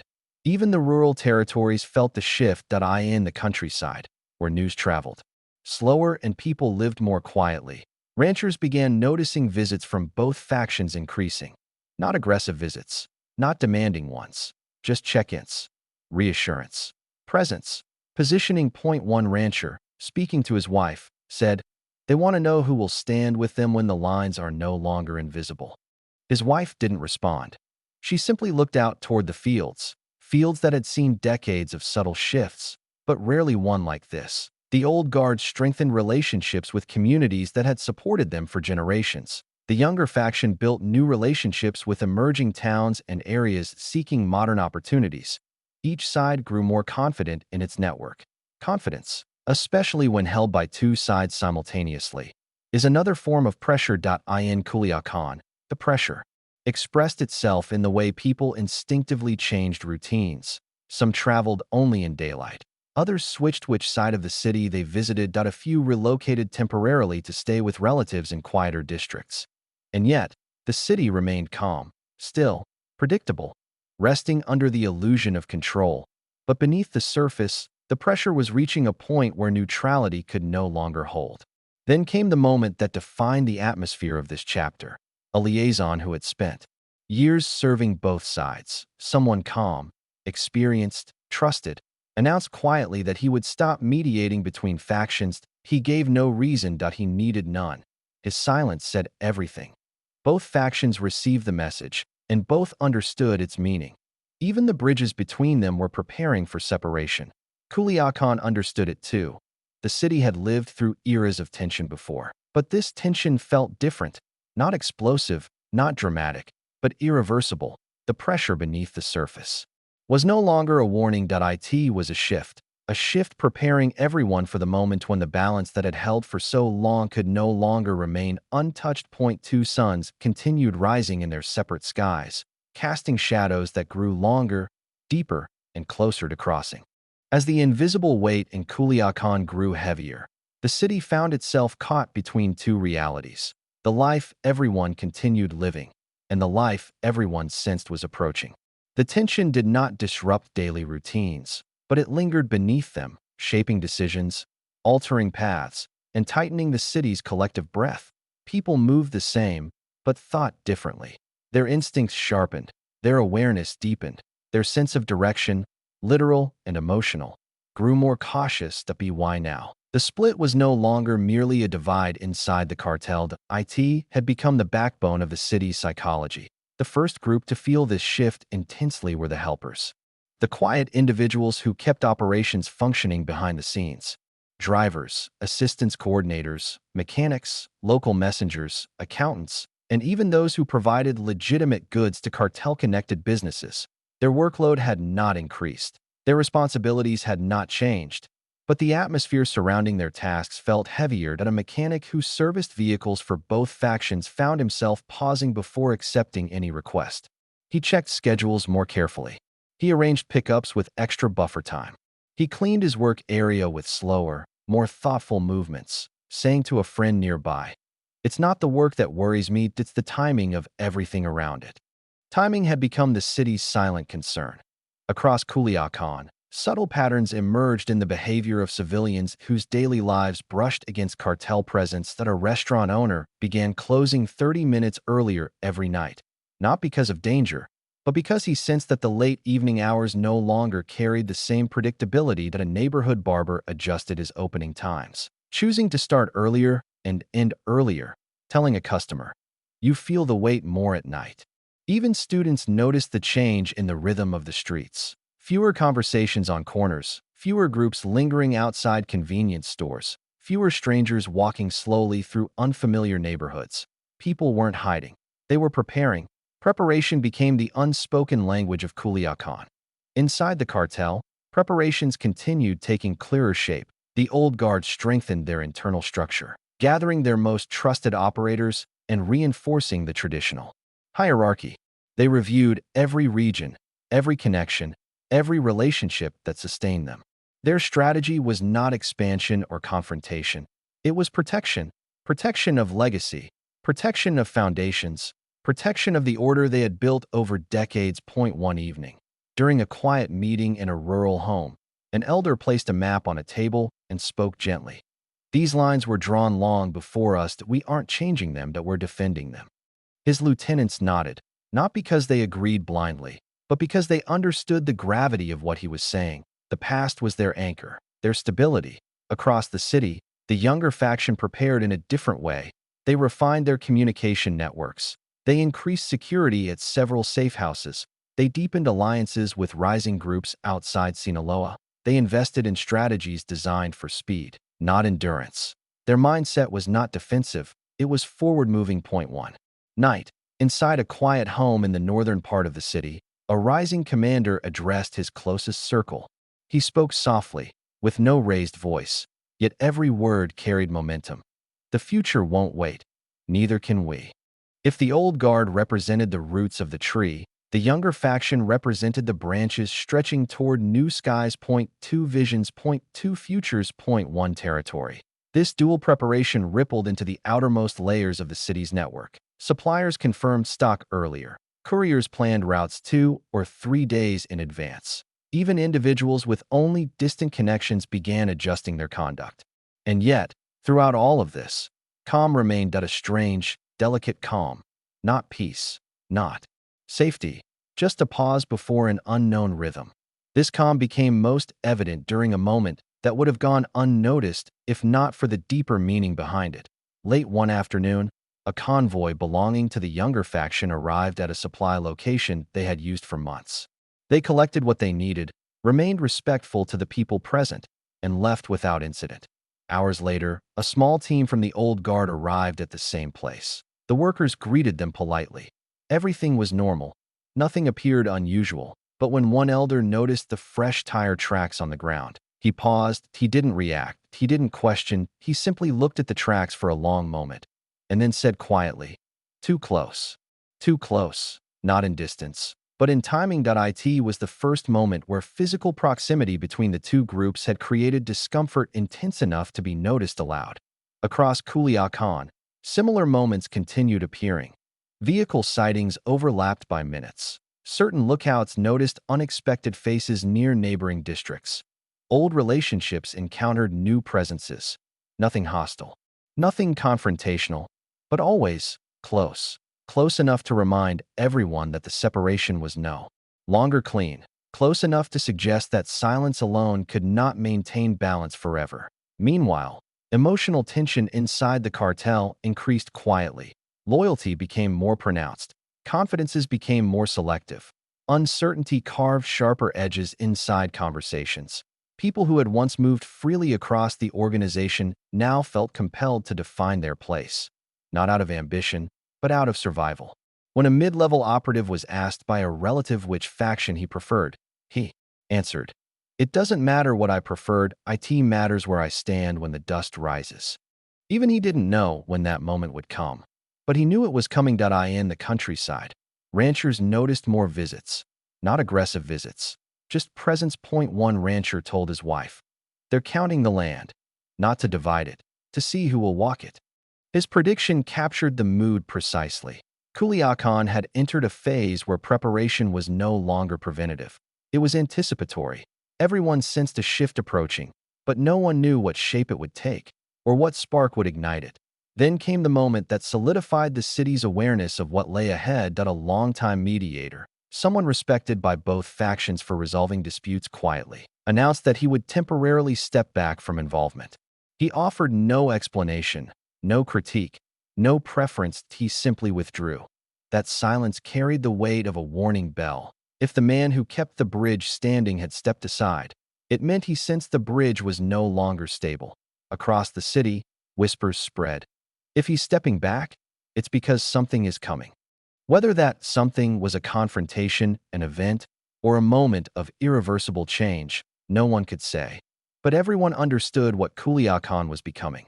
A city waiting. A city bracing. A city balanced on the edge of two rising suns, two expanding shadows, two histories being written simultaneously. The pressure beneath the surface was no longer building. It was ready. Ready for what came next. Ready for what no one could stop. Ready for the chapter of the story that could not be avoided much longer. Chapter 11. The night the city held its breath.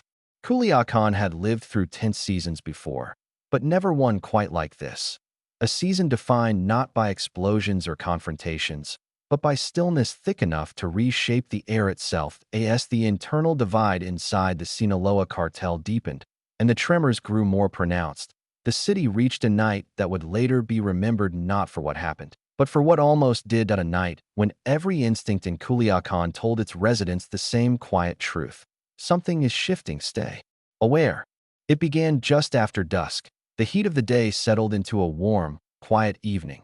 Streetlights flickered on across the neighborhoods. Shadows lengthened along walls and narrow streets. Vendors closed their stalls with the familiar clatter of metal shutters. Families gathered inside their homes to share dinner. Everything looked normal. Everything sounded normal. Yet beneath the ordinary, something felt different. A sensation so subtle it seemed to come from the earth itself. People moved more slowly. Vehicles traveled with slightly wider spacing. Conversations softened, as though the night asked to be listened to, not spoken through. Over the previous months, Culiacán had learned to live with two presences, the old guard and the younger faction. Each powerful, each controlled, each moving according to its own rhythm. But on this night, those rhythms aligned, not by intention, but by timing. This was the beginning of the night the city held its breath. The first indication came from the hills. On a ridge overlooking the southern districts, a lookout who had worked for years without a single notable incident noticed something that unsettled his usually calm demeanor. two sets of headlights moving along parallel roads that normally belonged to different factions that he watched quietly, hands resting on the old wooden railing of the observation post, and radioed a short update. "They're out tonight, both sides." His voice remained level, but the air carried tension. Across the city, informants, lookouts, and watchers all began noticing similar signs. Vehicles traveling at unusual hours, meetings occurring in previously avoided locations, voices on the radio speaking in shorter, sharper tones that it wasn't aggressive, it wasn't hostile, that it was synchronized stillness. Two sides moving in the same city, under the same sky, within the same hour, not by coordination, but by inevitability. Inside a quiet home in the Western District, an elder affiliated with the Old Guard received a message from one of his trusted men. The message was simple: "They're on the move." The elder nodded slowly, then replied, "So are we." His answer wasn't a command, that it was an acknowledgement. Across the city, in an apartment serving as a command point for the younger faction, a rising leader stood by a window overlooking the darkened streets. He wasn't alarmed, but he was observant. When one of his men approached with an update, the commander responded in a low voice, "Let them move, we're moving too." Neither faction intended to collide. Yet the city could feel the closeness tightening. As the night grew deeper, a strange quiet settled over Culiacán streets. Dogs barked less. Motorcycles passed more slowly.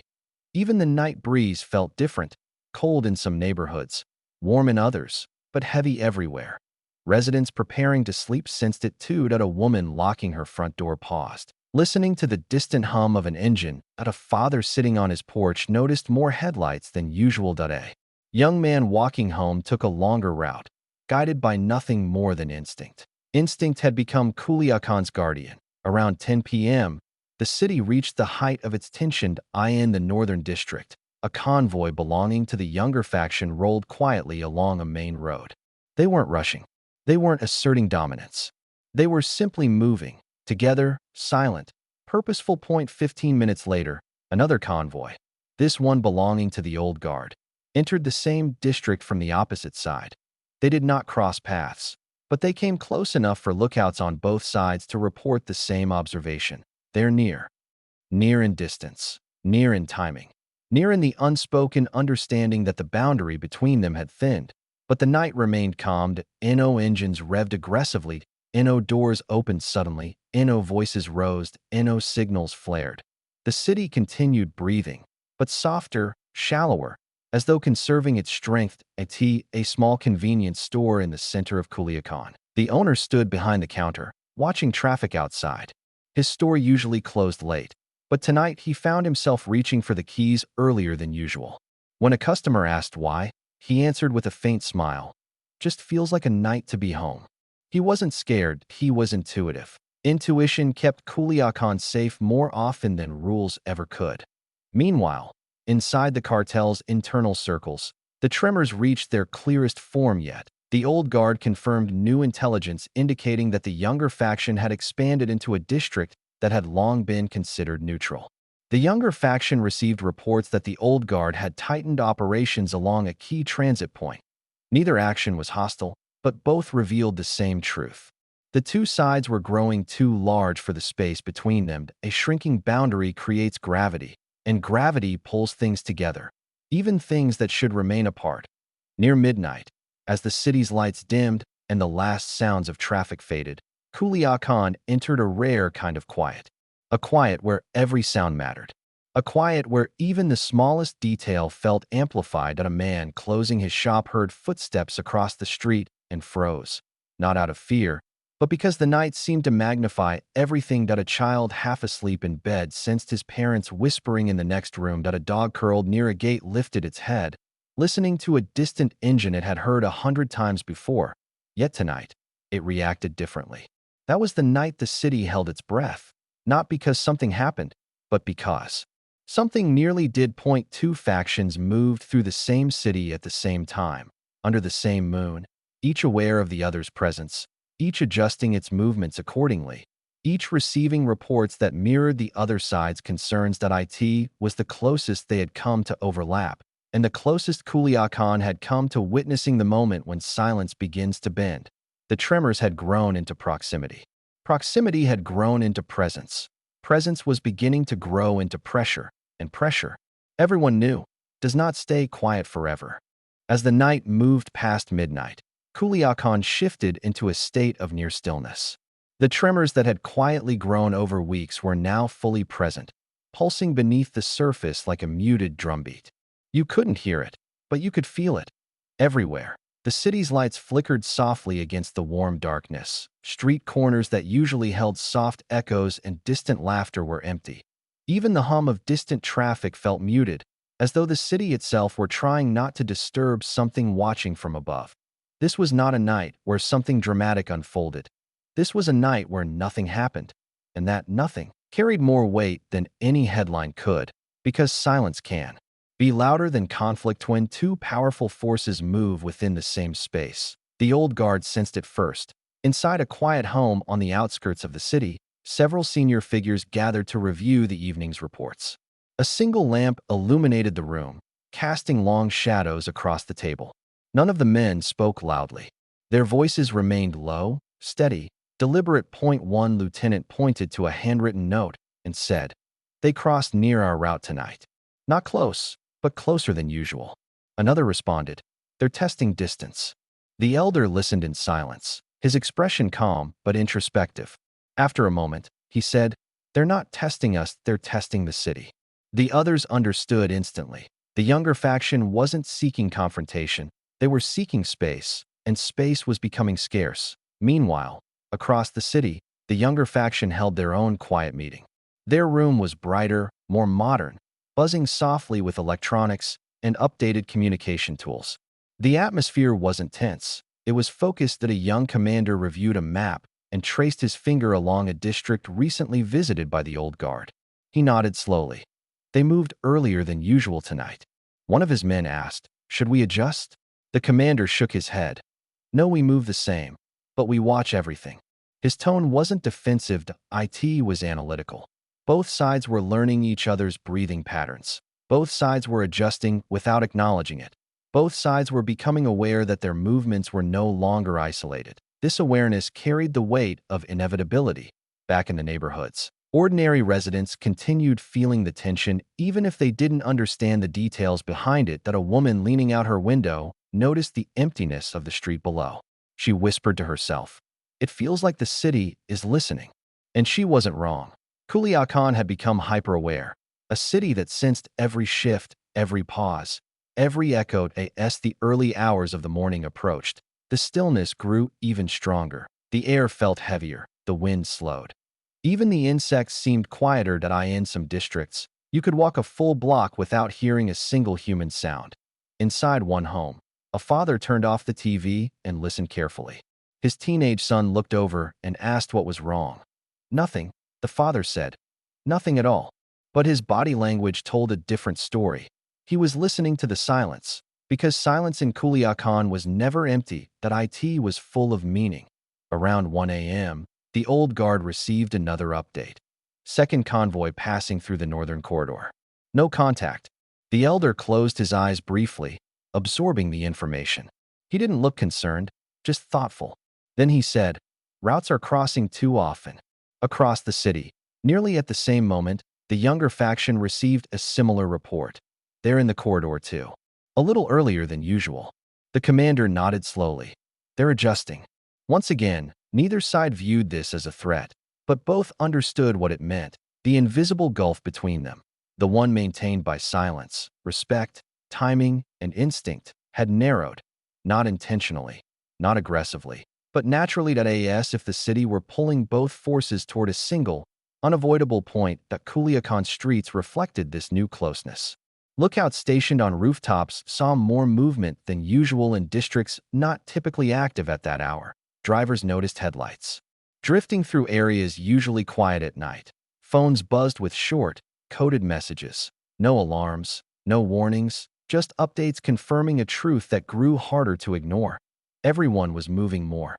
Everyone was watching more. Everyone was closer. But still, nothing happened. No confrontations, no declarations, no sudden shifts.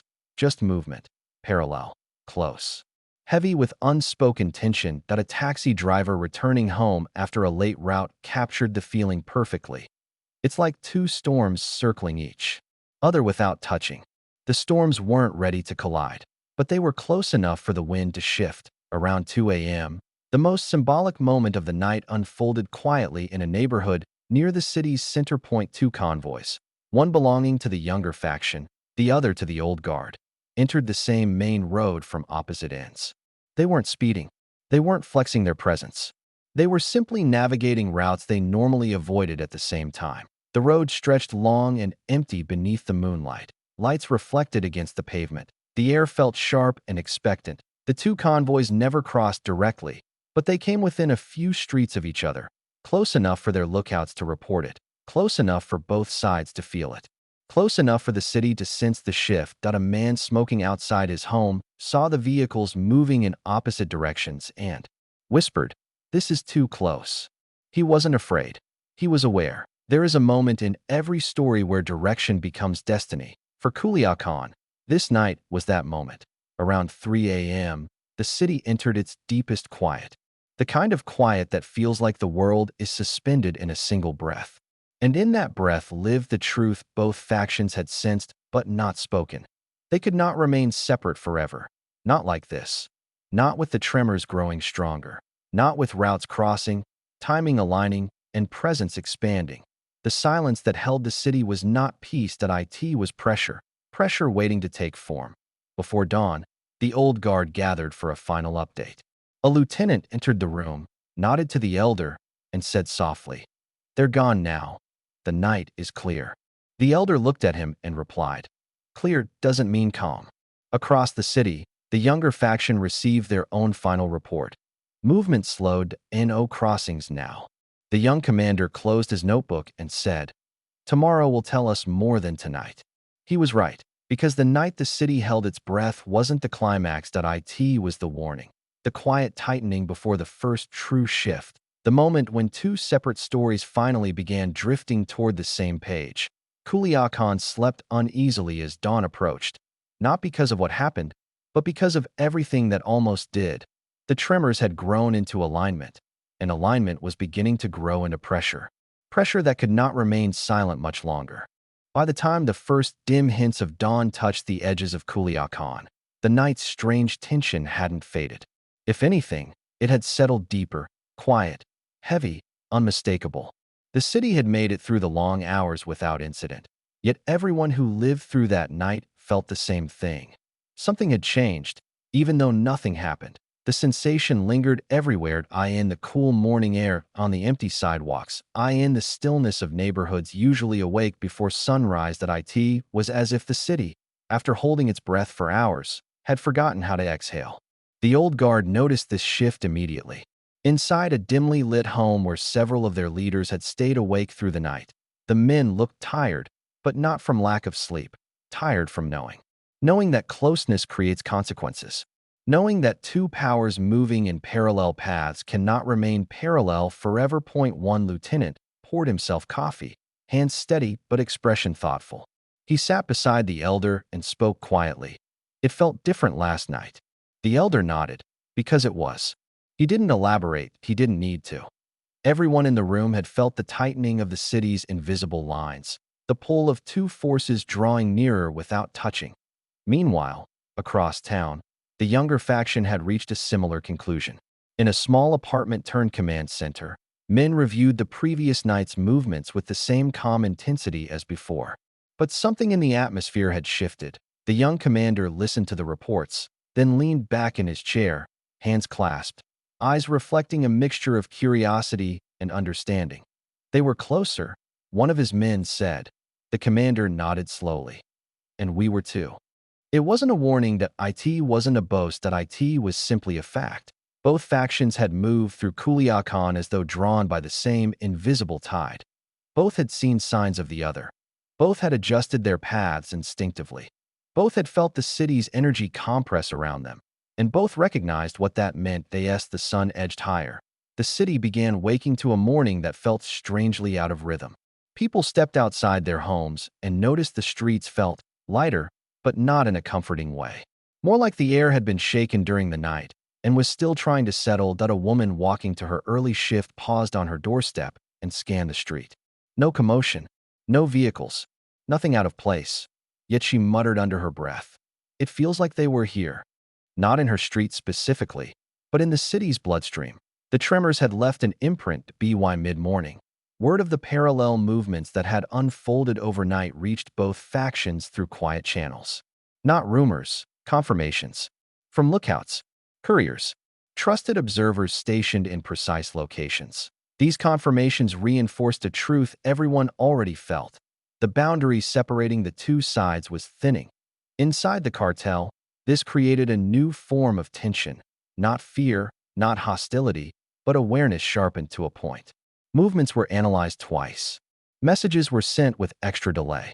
Operations that once ran effortlessly now required layered decision-making, because every move risked overlapping with the other faction's trajectory. Even those who typically stayed far from leadership circles sensed the shift. That a young operator, sweeping the front steps of his safe house, paused and stared down the empty road for a long moment. When a friend approached, he said, "Last night felt like the moment before two people speak at the same time." His friend understood instantly. Moments like that always lead somewhere. In the rural areas, ranchers who had hosted cartel figures for years felt the difference too. The morning light seemed thinner. The usual calm carried a new edge. Birds rose from the trees more abruptly, as if reacting to movement no one had seen. One rancher, placing a saddle on his horse, looked at his son and said, "There's something in the soil today." He wasn't being poetic, he was reading the land the way only people who live far from cities can. Land remembers footsteps, even the quiet ones. Back in the city, the sense of closeness between the factions began affecting the smallest details of daily life. That a bakery that normally saw a mix of customers noticed that, on this morning, the faces filtering and belonged only to one side of the divide. That a corner store clerk observed that certain vehicles passed in a new sequence, tighter, closer, spaced. Like paired beats, people on their way to work moved with sharper awareness, glancing around corners, listening for sounds that might reveal what lay beneath the morning's calm. Once again, nothing happened, but everything felt shifted. At noon, both factions held separate briefings. The old guard gathered around a map, listening as lookouts described how close the younger faction had come during the night. One by one, the men nodded, not in alarm but in recognition. The elder finally said, "This city is too small for two shadows this large." Across Culiacán, the younger faction came to a similar conclusion. After reviewing their own movement reports, their commander folded the map and looked around the room. "We're not running into them," he said. "They're running into us." The room was silent for a moment. Then he added, more softly, "No, we're all running into the city." It was the most accurate interpretation of the night. The two factions weren't drifting toward each other intentionally. They were being pushed together by the geography, the networks, the routines, the routes that had shaped Culiacán for decades. Two storms circling the same mountain.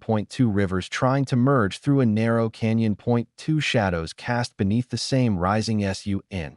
By late afternoon, the city's tension transformed into a strange, floating sensation, as though Culiacán stood on the edge of something it could feel but not yet defined. A teenager sitting outside his home described it perfectly to a neighbor. "It's quiet, but it doesn't feel like a quiet that stays." One by one, as evening approached again, the city prepared itself. Shops closed a little earlier. Families stayed a little closer. Even the streets seemed to anticipate the coming night with careful stillness. Before sunset, in an old guard safe house, a trusted lieutenant spoke with the elder. "If last night happened once," he said, "it will happen again." The elder replied quietly, "Yes, because we are no longer walking separate roads." Across the city, in the younger faction's safe house, a similar conversation unfolded. "We're entering the same spaces," one man said. The commander responded, "It's not conflict, it's convergence." And convergence, Culiacán knew, is the prelude to change. The night the city held its breath was over, but what it revealed would shape everything that followed. Two factions moving closer. Two presences pressing into shared space. Two futures beginning to overlap. Not by choice, not by force, but by inevitability, and inevitability, once awakened, does not fall back asleep. Chapter 13. When shadows began to overlap. In the weeks that followed, Culiacán settled into a rhythm unlike anything it had experienced before. The shaking lines that once felt distant were no longer abstract forces beneath the surface. They were becoming visible shapes moving across the city's landscape. Shapes that drifted closer, paused longer, and cast shadows that sometimes overlapped without ever touching. For the first time, residents could feel the presence of both factions in the open, not through confrontation, but through proximity. If the earlier tremors had been whispers, this new phase felt like the clearing of a throat, a soft, unmistakable signal that something was preparing to speak. The changes appeared first at the edges of the city. Small clusters of vehicles began appearing at unusual hours in areas that had once been considered neutral. These weren't convoys, nor were they displays of power. They were quiet, isolated presences, groups checking surroundings, monitoring movement, studying terrain in ways they hadn't needed to before. That a rancher in the foothills described it best when he told his brother, "They're not looking for trouble, they're looking at each other's footsteps." Not to follow them, but to measure the distance between them. Inside Culiacán, the feeling was even sharper. In a neighborhood near the center of the city, a shopkeeper noticed that two of his regular customers, both from different sides, now visited at times more carefully spaced apart, as if instinctively avoiding overlap. And yet, some days, their timing aligned within minutes. One afternoon, they brushed past each other at the doorway. They didn't speak, they didn't acknowledge each other, but the air grew heavy, almost electric, as they passed. After they left, the shopkeeper whispered to his wife, "They're sharing spaces now." Sharing without touching, a new kind of tension, quieter but far more telling. Inside the cartel, both factions recognized these shifting dynamics, though each interpreted them differently. The old guard saw overlapping shadows as a reminder that the city they had shaped for decades was evolving beyond its previous structure. They met regularly at their ranch house, reviewing the new patterns with slow, deliberate attention. During one meeting, a lieutenant pointed to a map with several newly marked locations. These marks reflected unusual sightings, not dangerous sightings, but significant ones. The elders studied the marks for a long moment before saying, "This is no longer coincidence. This is compression." The same word the younger faction had used earlier, though neither side knew the other had spoken it. Across the city, the younger commanders held their own discussion, standing around a digital map illuminated on a wall. They watched real-time updates of movement across several districts. That a younger operator asked, "Is this too close?" The commander shook his head. "It's not too close, it's inevitable." The difference in their interpretations was subtle but meaningful. The old guard. Inevitability was something to protect themselves from. The younger faction. Inevitability was something to grow toward. But both sides understood the truth. The lines weren't just shaking anymore. They were bending. The bending continued. Subtle interactions began happening more frequently. A lookout for the younger faction noticed a familiar face across a rooftop several blocks away. A lookout for the old guard. They didn't gesture or call out, but the recognition was there, almost like two shadows acknowledging they had both arrived earlier than expected. In another part of the city, two vehicles from different sides pulled into the same street from opposite ends. The drivers slowed slightly, assessed one another from a distance, and then continued on their paths without hesitation. To passers-by, it looked normal, but to those who understood the city's undercurrent, it meant something significant. Two movements coexisting in one lane. The coexistence wasn't tense. It wasn't confrontational. It was simply present, and presence, when shared, transforms the map of a city. Even Culiacán's night skies seemed to reflect this emerging overlap. One evening, a local taxi driver looked up at the hilltops while waiting for a fare and noticed two sets of dim lights.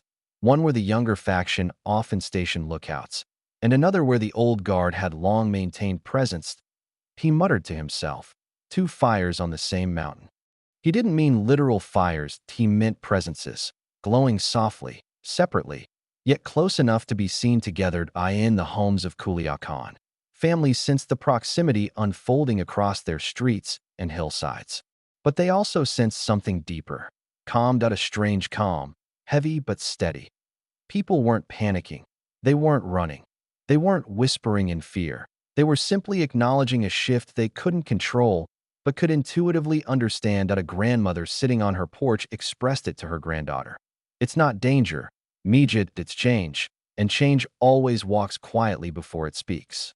Inside the cartel, deeper adjustments began unfolding. The old guard strengthened the reliability of their networks, ensuring that every area they operated in had clear oversight.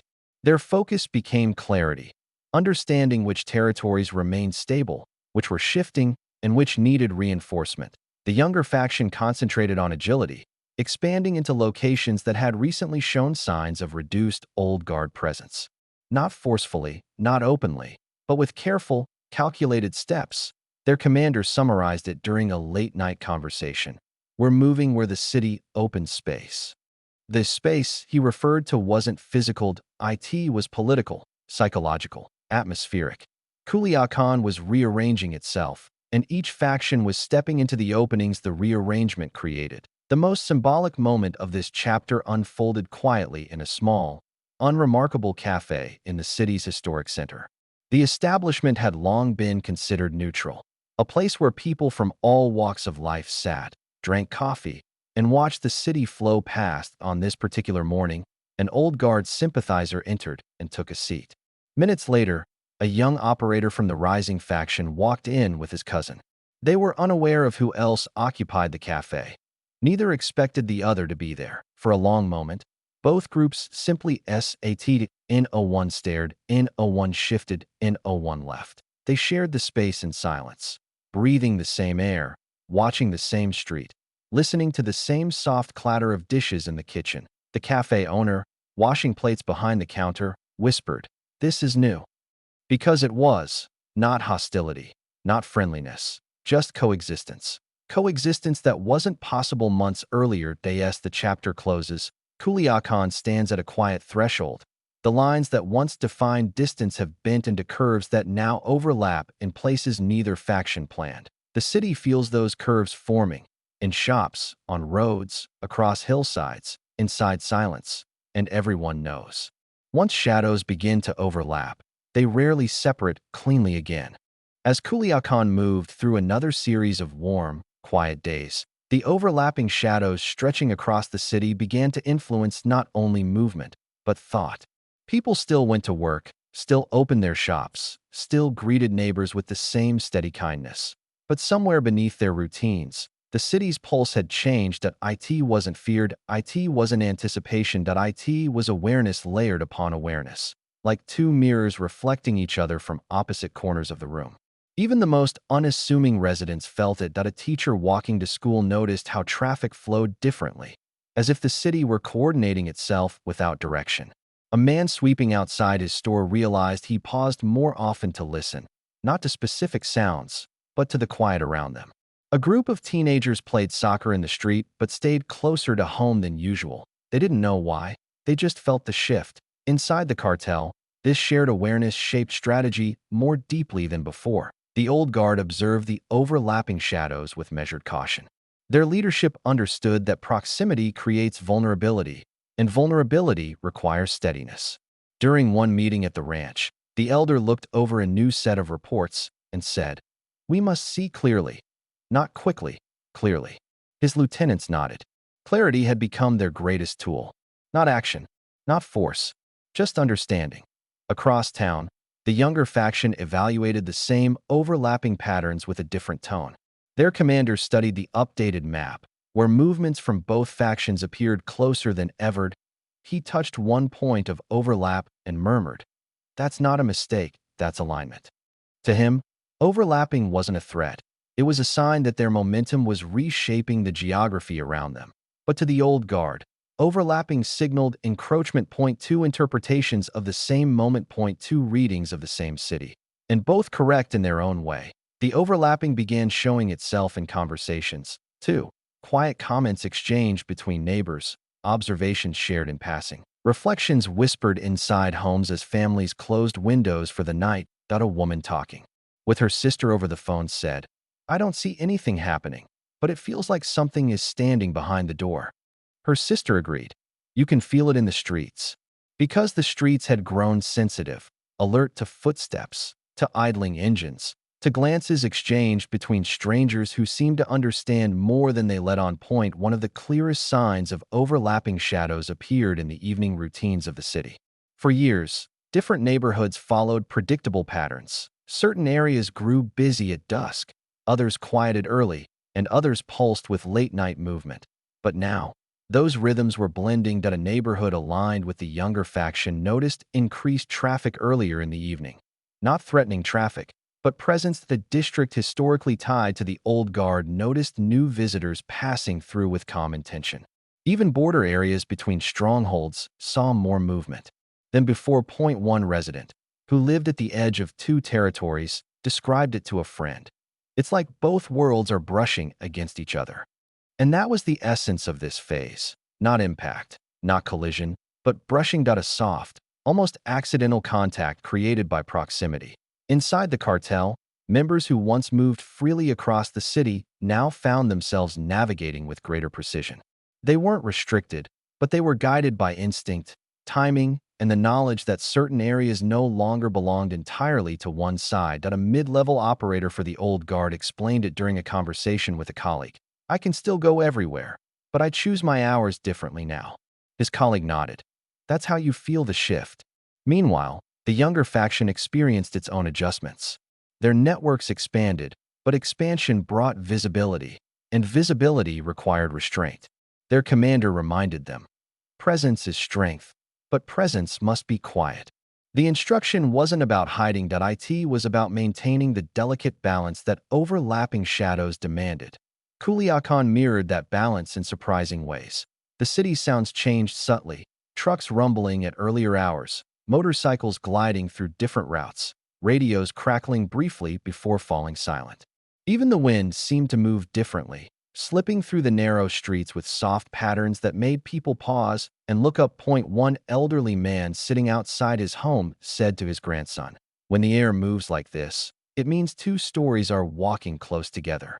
Across the city, daily life continued, but with unusual moments that stood out precisely because they didn't belong to ordinary days. A bus driver noticed two separate groups, one aligned with the old guard, one with the younger faction, waiting at different stops along his route. They boarded at different times, sat far apart, and didn't acknowledge each other. But their presence on the same bus, within minutes of one another, lingered in the driver's mind long after they exited. It's starting, he whispered to himself as he continued driving. Starting, not conflict, but the merging of patterns that had been separate for so long. On another evening, a woman walking through a small plaza and noticed two sets of men, distinct in dress, posture, and manner, standing at separate benches under the same large tree. They didn't look at each other. They didn't speak. They didn't move. But the plaza felt split, yet whole, like two quiet storms hovering just above the ground, not touching, but sharing the air. The shaking lines had now become visible through these everyday interactions, subtle reflections of a deeper truth. When shadows overlap, they don't merge immediately. They linger beside each other, studying, measuring, waiting. Inside the cartel, both factions reached the same realization from opposite sides. In the old guard's meeting, the elders said, "We are no longer alone in our spaces." Across town, the younger commander told his men, "We are stepping into theirs." Two statements describing the same moment, but shaded by different perspectives. The most symbolic overlap occurred one morning at a gas station on the edge of the city. A vehicle from the old guard arrived first. Minutes later, a vehicle from the younger faction pulled into the opposite pump. Both drivers stepped out. Both looked toward the ground more than at each other. Both filled their tanks quietly. Neither side left immediately after finishing. They waited a moment, watching the station's exit, listening for approaching engines, reading the rhythm of the air, not out of fear, out of awareness. When both vehicles finally departed, the station attendant stood in silence for several seconds before saying, "That was the first time they've been that close. Close, yet peaceful. Close, yet controlled. Close, yet unmistakably significant." Culiacán felt it too. The city knew its story was nearing a turning point. Not because something happened, but because shadows that had lived apart for years now moved in the same spaces with increasing regularity. The shaking lines were now visible lines. The visible lines were now overlapping paths, and overlapping paths always lead somewhere, where no one knew yet, but everyone understood that whatever came next would be shaped by the quiet closeness forming across Culiacán. Point two presences, point two powers, point two futures, sharing the same sky. As the overlapping shadows grew more frequent, Culiacán entered a phase where the smallest interactions began carrying the weight of possibility. People who had lived through decades of shifting cartel movements recognized the signs immediately, not because they expected violence, but because they understood the subtle choreography of power. Point two forces can move beside each other for only so long before the city begins adjusting to their presence, and Culiacán was adjusting. The first clear sign came from the lookouts, not in what they reported, but in what they hesitated to report. For weeks, they had calmly described the movements of each faction, their routes, their timing, their presence. But now, reports carried an undertone, a slight pause before speaking, a deeper breath before sharing information. Point one lookout, observing from a rooftop near the city's eastern side, noticed a group from the younger faction encircled around a quiet intersection, not blocking it, not dominating it, just present. Minutes later, a vehicle from the old guard passed through a nearby street, equally calm, equally deliberate. The lookout pressed his radio but did not speak immediately. That he watched first. He listened. He tried to understand the meaning of the moment. Finally, he reported softly, "They're in the same zone tonight again." They again mattered, because it acknowledged a pattern now fully formed. Across the city, a similar hesitation echoed from the younger faction's observers. Point one lookout reported, "They're here earlier than expected." And then, almost as an afterthought, "We were too." Even the watchers could feel the symmetry. Inside the cartel, this new symmetry began shaping decisions before anyone consciously acknowledged it. The old guard added extra layers of caution to certain operations, not because they felt threatened, but because unpredictability was now woven into the city's fabric. They addressed it with quiet professionalism. Point one lieutenant explained during a meeting, "When two shadows overlap, you don't move differently. You move deliberately." The elder nodded. Deliberate movement had always been their strength, but the younger faction, energized by their expanding presence, embraced the overlap differently. To them, the city was opening, shifting, breathing new life into paths they once avoided. Point one evening, their commander reviewed updated maps and said, "Overlap isn't danger. Overlap is reality, and reality is where we grow."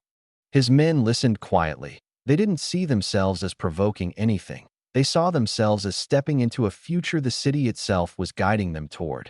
Meanwhile, everyday life in Culiacán reflected the change in quiet ways. That a vendor selling fruit in a small plaza noticed unfamiliar groups walking past, calm, respectful, but noticeably attentive to the area. He mentioned it to his cousin. "I don't know whose they are, but I know they're watching." In another neighborhood, a woman noticed a vehicle drive by slowly, once in the afternoon and again after dinner. She didn't feel afraid, just aware. She told her husband, "It's not what they're doing, it's what they're checking." Checking, observing, understanding the new map the city was drawing for both sides. The most symbolic moment came late one evening on a long, quiet avenue. A convoy from the younger faction was returning from a planning session on the outskirts of the city. Their vehicles moved slowly, evenly spaced, guided more by caution than urgency. A few streets away, a convoy from the old guard was finishing a routine check on a safe house. Their vehicles traveled in the opposite direction, same pace, same structure, same careful rhythmed at one point. Both convoys entered parallel streets, separated by only a row of houses. Quiet engines, slow movement, soft headlights reflecting off windows. Point two shadows drifting side by side in the same part of the city. Residents inside their homes felt the weight of the moment even if they couldn't see it. Conversations paused. Televisions dimmed. Families leaned toward closed windows and listened to the faint hum outside. Point one man whispered to his wife, "They're breathing the same air tonight." That phrase captured the essence of the chapter. Point two factions had reached a point where they were no longer merely operating within proximity. They were sharing space, not aggressively, not violently, but undeniably. Inside the old guard's ranks, This moment ignited thoughtful reflection. During a late-night gathering, a trusted operator spoke to the elder. "We're not crossing lines. The lines are crossing themselves." The elder's quiet response held the weight of experience. When a river splits, it must join again somewhere. Across the city, at the younger faction's coordination center, the commander offered his own interpretation while reviewing the same night's movements. "We're moving naturally, so are they. And nature doesn't stay apart forever." Both leaders recognized the moment for what it was, a transition from separation to convergence. Culiacán felt it too. The tension wasn't sharp, it wasn't dangerous, it was thick and steady, like a warm fog settling across the city's neighborhoods. A taxi driver described it perfectly. Before, you could tell where everyone belonged. Now, you just feel them everywhere. Feel, not see. Because this stage wasn't about visibility, it was about presence, subtle presence, shared presence, overlapping presence. And with that overlap came the quiet realization spreading across all levels of the city. Soon, someone would take a step that couldn't be taken back, not out of anger, not out of ambition, but because convergence always leads to a point where movement becomes decision. The chapter ends with a scene as simple as it is profound. Just before dawn, a lone lookout stood on a rooftop overlooking Culiacán. The city was silent, wrapped in blue pre-morning haze. He could see the distant glow of two separate safe houses, one aligned with the old guard, one with the younger faction. And yet, from where he stood, the two glows looked almost like a single light. He whispered to himself, "It's starting to blend." The overlapping shadows had become inseparable from the city's identity, and Culiacán knew, what comes next will not begin suddenly, it will begin quietly, just like everything else in this story. Thank you for staying with me through this long, quiet descent into the unseen conflict that reshaped the world of the Sinaloa Cartel. A story told not through explosions or headlines, but through silence, pressure, and the shifting of shadows across a city that learned to live between two rising storms. This chapter of Culiacán's history wasn't marked by grand declarations. It wasn't defined by open battles. It was shaped by moments most people would never notice. A car parked a few minutes longer than usual, a route taken at a different hour, a conversation that ended one sentence too early. These were the signs of fracture out of a future taking form quietly, slowly, and then all at once. Every cartel war begins long before the first shot is fired. It begins in hesitations, in glances, in the soft realization that loyalties are shifting, and the ground beneath your feet is no longer the same ground you stood on yesterday. And that's what we explored here, how a city breathes when it senses. Two powers drifting toward an inevitable crossroads. If you're listening to this late at night, I hope the calm tone of this story helped guide you gently through history's quieter corridors. The ones most people never hear about, the ones where the real decisions are made. Before you go, let me know where in the world you're listening from, and whether you made it to the end awake, or if this story carried you into sleep. And if you're new here, welcome to True Crime Records. There's a new, quiet documentary waiting for you every night. Thank you for listening. Rest well, and I'll see you in the next story.